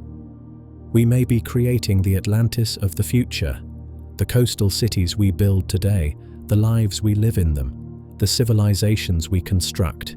These could become the drowned lands that future humans search for, the legends that future cultures tell, the mysteries that future archaeologists struggle to interpret. This is not to say that the situations are identical. The people of the Ice Age did not cause the sea level rise they experienced. We are causing ours. They had no way to prevent it. We do. They left behind stone tools and wooden structures. We will leave behind concrete, steel, and plastic, materials that will persist for millennia. The archaeological record we create will be vastly richer than anything Doggerland or Sundaland could offer. But the pattern is the same. Coastal populations displaced, lands drowned, survivors fleeing, memory preserved, distorted, mythologized. If our civilization collapses, if written records are lost, if the continuity of knowledge is broken, the future may look back on us the way we look back on Atlantis, a story, half remembered, embellished beyond recognition, debated by scholars who wonder whether we were real. The sophistication question is central to understanding the drowned lands. For most of history, the assumption has been that pre-agricultural societies were simple, lacking the organization, knowledge, or motivation to undertake large-scale projects. The discovery of Göbekli Tepe challenged this assumption. A temple complex built 11,000 years ago by people who had not yet domesticated plants or animals, who lived by hunting and gathering, required planning, labor, and sustained effort across generations. The site demonstrates that primitive is a misleading term. These people were not primitive. They were adapted, skilled, and capable. The Baltic Wall reinforces the point. A structure half a mile long, composed of more than 1,600 carefully placed stones, designed to funnel game toward hunters, is not the work of unsophisticated people. It is evidence of landscape management, strategic thinking, and communal coordination. The fact that it was built 10,000 years ago, before agriculture, before writing, before metallurgy, does not diminish its significance. It amplifies it. If the people of Doggerland and Sundaland were capable of such feats, what else were they capable of? We do not know. The evidence is fragmentary, much of it still underwater, much of it destroyed by trawlers or buried under sediment. But the assumption that they were merely wandering bands of hunter-gatherers, incapable of complex society or cultural achievements, is no longer tenable. This raises the preservation bias problem. The drowned lands we have discussed, Sundaland, Doggerland, Beringia, Zealandia, are the ones we know about, the ones that have been mapped and studied. How many others remain undiscovered? The continental shelves, the submerged edges of the continents, cover roughly 7% of the ocean's surface. Most of this area is less than 200 meters deep, making it technically accessible to underwater archaeology, though difficult and expensive to explore. Of this 7%, only a tiny fraction has been surveyed at the resolution required to detect archaeological features like stone walls, hearths, or tool scatters. Vast expanses of the continental shelves remain unmapped, unexplored, unknown. How many Doggerlands are hidden beneath the waves? How many sites like Göbekli Tepe lie submerged, their stones covered by sediment, their significance unsuspected? The Baltic Wall was discovered by accident during a routine sonar survey for other purposes. The Brittany Wall was noticed only because researchers were specifically looking for anomalies in the bathymetric data. If no one is looking, nothing is found, and the window for discovery is closing. Offshore wind farms, oil and gas infrastructure, undersea cables, and fishing activity are disturbing the seafloor at an accelerating rate. Each year, more of the archaeological record is altered or destroyed. The Sub-Nordica project and similar initiatives are racing against time, trying to document what exists before it is lost. The truth we arrive at after examining the myths, the geology, the archaeology, and the memory systems is this: the drowned lands were real. The people who lived on them were real. The catastrophe that displaced them was real. The memories they carried forward were real, though distorted by time and transmission. What was not real was the fantasy. There was no Atlantis with golden temples and advanced technology. There was no Lemuria inhabited by giants with psychic powers. There were no ancient astronauts, no lost wisdom, no secret knowledge waiting to be rediscovered. There were only people. People living on coasts, building homes, raising children, telling stories. People watching the sea rise, slowly at first, then faster. People fleeing inland, carrying what they could, leaving behind what they could not. People surviving, adapting, remembering. The truth is more humbling than the fantasy. It does not offer us secret knowledge or technological marvels. It offers us a mirror. We see in the drowned lands a reflection of ourselves, coastal dwellers, vulnerable to forces we do not fully control, building civilizations that may not last as long as we hope, creating memories that may outlive our cities, but not our hubris. Beneath the waves, the evidence waits. The campfires cold for 10,000 years, the stone tools scattered across the seafloor, the footprints in submerged mud, the walls built to catch fish or funnel game. The forests drowned in place, their stumps still rooted in ancient soil. These are not monuments to a lost golden age. They are traces of ordinary lives, lived in extraordinary circumstances, preserved by the water that destroyed them. They are proof that the world has changed before, that humanity has survived such changes, and that the memory of loss, though fragmented and mythologized, can endure across spans of time that dwarf recorded history. The question is what we do with that knowledge. Beneath the waves, an inventory of loss. Sundaland, 1.85 million square kilometers, drowned between 18,000 and 5,000 years ago. An area larger than Mexico, connecting islands that are now separated by shallow seas. The forests, the river valleys, the coastal plains, gone. The people who lived there displaced, absorbed into highland populations, or vanished from the record.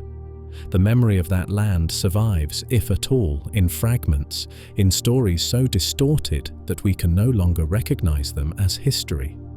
Doggerland, 46,620 square kilometers, the richest hunting and fishing ground in Mesolithic Europe, submerged beneath the North Sea. The land that connected Britain to the continent, severed by rising seas and shattered by the Storegga tsunami 8,200 years ago.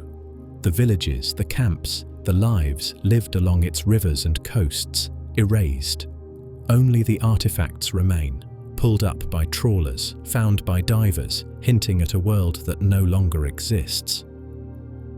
ZEALANDIA, 4.9 million square kilometers, 94% underwater, a continent hidden in plain sight beneath the Pacific.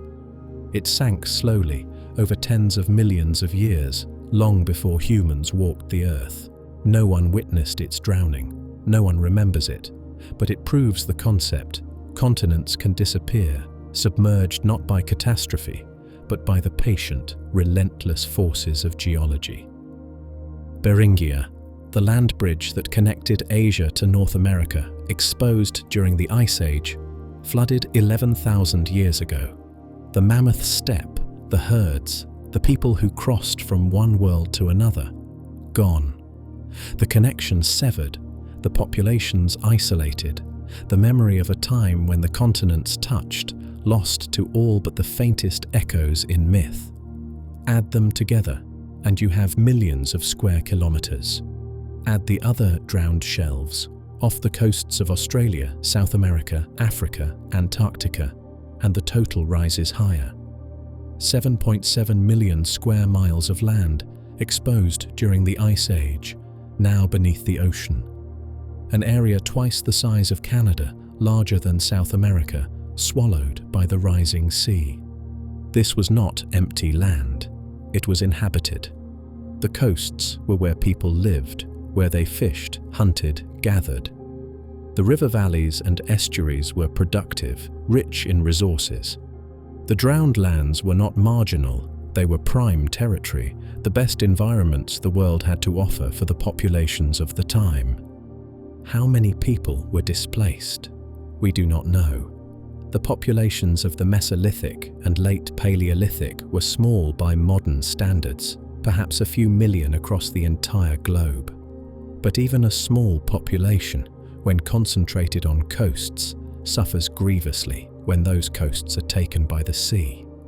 Estimates suggest that tens of thousands, perhaps hundreds of thousands, were directly affected by the flooding of Sundaland and Doggerland alone. The global total is unknowable, but it was significant. What was lost with them? Languages, certainly. The Mesolithic world was linguistically diverse, each band or tribe speaking its own tongue, distinct from its neighbors. When populations were displaced, merged, or died out, their languages died with them. Technologies were lost, methods of tool-making, strategies for hunting or fishing, knowledge of plants and animals specific to the drowned regions. Oral traditions were lost, stories and songs that had been passed down for generations, erased when the last speaker died without passing them on. Only fragments survive, the genetic legacy carried forward in the DNA of modern populations. The archaeological traces, stone tools and drowned forests and submerged walls. the distorted memories transformed into myths, barely recognizable as the history they once were. But the story is not finished. Every year, new discoveries emerge. The 2024 Baltic Wall, a top 10 archaeological find, proved that structures of remarkable sophistication existed 10,000 years ago. The 2024 Brittany Wall, submerged off the coast of France, rekindled interest in the legend of Weiss and demonstrated that even well-known coastlines hold secrets. The 2025 Denmark settlement, a Mesolithic time capsule preserved beneath the Bay of Aarhus, showed that the drowned world is still yielding evidence. The Subnautica project, launched in 2024, is racing to map and document sites in the North Sea before offshore development destroys them. Other projects are underway in Southeast Asia, the Mediterranean, the Baltic. The tools are improving: sonar, AI, sediment coring, remotely operated vehicles. The funding is increasing, driven by both academic interest and the recognition that the underwater archaeological record is fragile and threatened. More discoveries are coming. Settlements will be found. Tools, hearths, human remains, evidence of lives lived on lands that no longer exist, will be recovered. The picture of the drowned world will become clearer, but it will never be complete. Too much has been lost. Too much lies too deep, buried under sediment, inaccessible, or already destroyed by trawlers and construction. So we return to the question that began this journey. Were Atlantis and Lemuria memories of drowned lands? The answer is yes, and no, and maybe. Yes, in the sense that real lands drowned. Sundaland, Doggerland, Beringia and others were actual places, inhabited by real people, submerged by rising seas. The catastrophic flooding described in myths, the single day and night of destruction, the land swallowed by water, has parallels in real events like the Storegga tsunami. The timeline aligns roughly with the post-glacial period. The pattern of displacement, survival, and memory preservation is consistent with what we know about oral traditions. The myths are rooted in something real. No, in the sense that the myths do not accurately describe any specific drowned land. Plato's Atlantis, the circular city, the golden temples, the vast empire, has no counterpart in the archaeological record. Lemuria, as Blavatsky imagined it, or as Churchward elaborated it, is pure fiction. The details are wrong, the locations are wrong, the technologies are wrong. If you are looking for Atlantis as Plato described it, you will not find it because it does not exist. Maybe in the sense that the connection between specific myths and specific drowned lands is speculative. We cannot prove that the memory of Sundaland's drowning reached Egypt and became Plato's Atlantis. We cannot prove that the Storegga tsunami survivors' stories became the European flood myths. The chains of transmission are too long, the evidence too fragmentary. We can construct plausible hypotheses, but we cannot confirm them. The link between myth and reality is probable, but not provable. What we can say with certainty is this: the drowned lands are real. The people who lived on them are real. The memories, though distorted, are real. Atlantis and Lemuria, as specific places described in specific texts, are not real. But as symbols, as aggregated memories of loss, they are true. Atlantis is not one place. It is every drowned coast. It is Sundaland, Doggerland, the submerged shelves off every continent. It is the collective memory of a world that was different, a time when lands existed that no longer do, a time when the sea was farther away than it is now. Lemuria is not a land bridge in the Indian Ocean inhabited by giants. It is the recognition that the world's geography has changed, that continents rise and fall, that what is underwater today may have been above water yesterday or 1,000,000 years ago. It is the acknowledgement that small continents can sink, that Mauritius and Zealandia prove the concept, that the boundaries between land and sea are not fixed. The myths are true in aggregate, false in detail. They preserve the pattern, flooding, loss, survival, but not the precision. They remember that something was lost, but they forget what, where, and when. They know the sea rose, but they attribute it to gods rather than ice sheets. This is the nature of memory across deep time. It survives, but only barely. It carries forward the essence, but loses the specifics. It connects us to the past, but only through a glass, darkly. The ocean remembers what we forget. Beneath the waves, the drowned world waits. The cities are not golden. The temples are not adorned with mythical metals. There are no advanced technologies, no lost wisdom, no secrets encoded in stone. There are only traces, stone tools scattered across the seafloor, evidence of hands that shaped them 10,000 years ago. Drowned forests, their stumps still rooted in the soil where they grew before the sea rose. Footprints in ancient mud, pressed by feet that walked across land that is now 40 meters underwater. Walls built to catch fish or funnel game, preserved by the water that made them obsolete. Campfires, cold for 10,000 years, their charcoal buried in sediment layers that mark the boundary between the world that was and the world that is. These are not monuments to a golden age. They are the remnants of ordinary lives, lived by people who faced extraordinary circumstances. They hunted, they gathered, they fished, they raised children, they told stories. They watched the sea rise, slowly at first, then faster. They moved inland when they had to. They adapted when they could. They survived or they did not. The survivors carried forward the memory, not perfectly, not precisely, but they carried it, and we, thousands of years later, are still telling versions of that story. Atlantis, Lemuria, the flood myths of 100 cultures, all of them echoes of the same truth. The world was different once, and the sea took it. If you dream tonight of drowned lands, know this: they were real. The forests were real. The rivers were real. The people who lived there, who walked those coasts and fished those waters and told stories around fires that are now extinguished beneath the waves, they were real. The loss was real. The displacement, the grief, the struggle to adapt to a world that no longer resembled the one their ancestors had known. All of it was real. The memory is real, though we have forgotten that it was real. We turned it into myth because we could not imagine it as history. We invented gods and empires and golden cities because the truth that people lived and lost and remembered seemed too simple, too ordinary, too human. But that is the truth. Beneath the waves, evidence waits. Somewhere on the floor of the Java Sea, on the bed of the North Sea, on the submerged shelves of every continent, the traces remain. The drowned lands are not lost, they are hidden, and piece by piece, year by year, they are being found. Good night. Sleep well. If you dream of drowned lands, let them be what they were.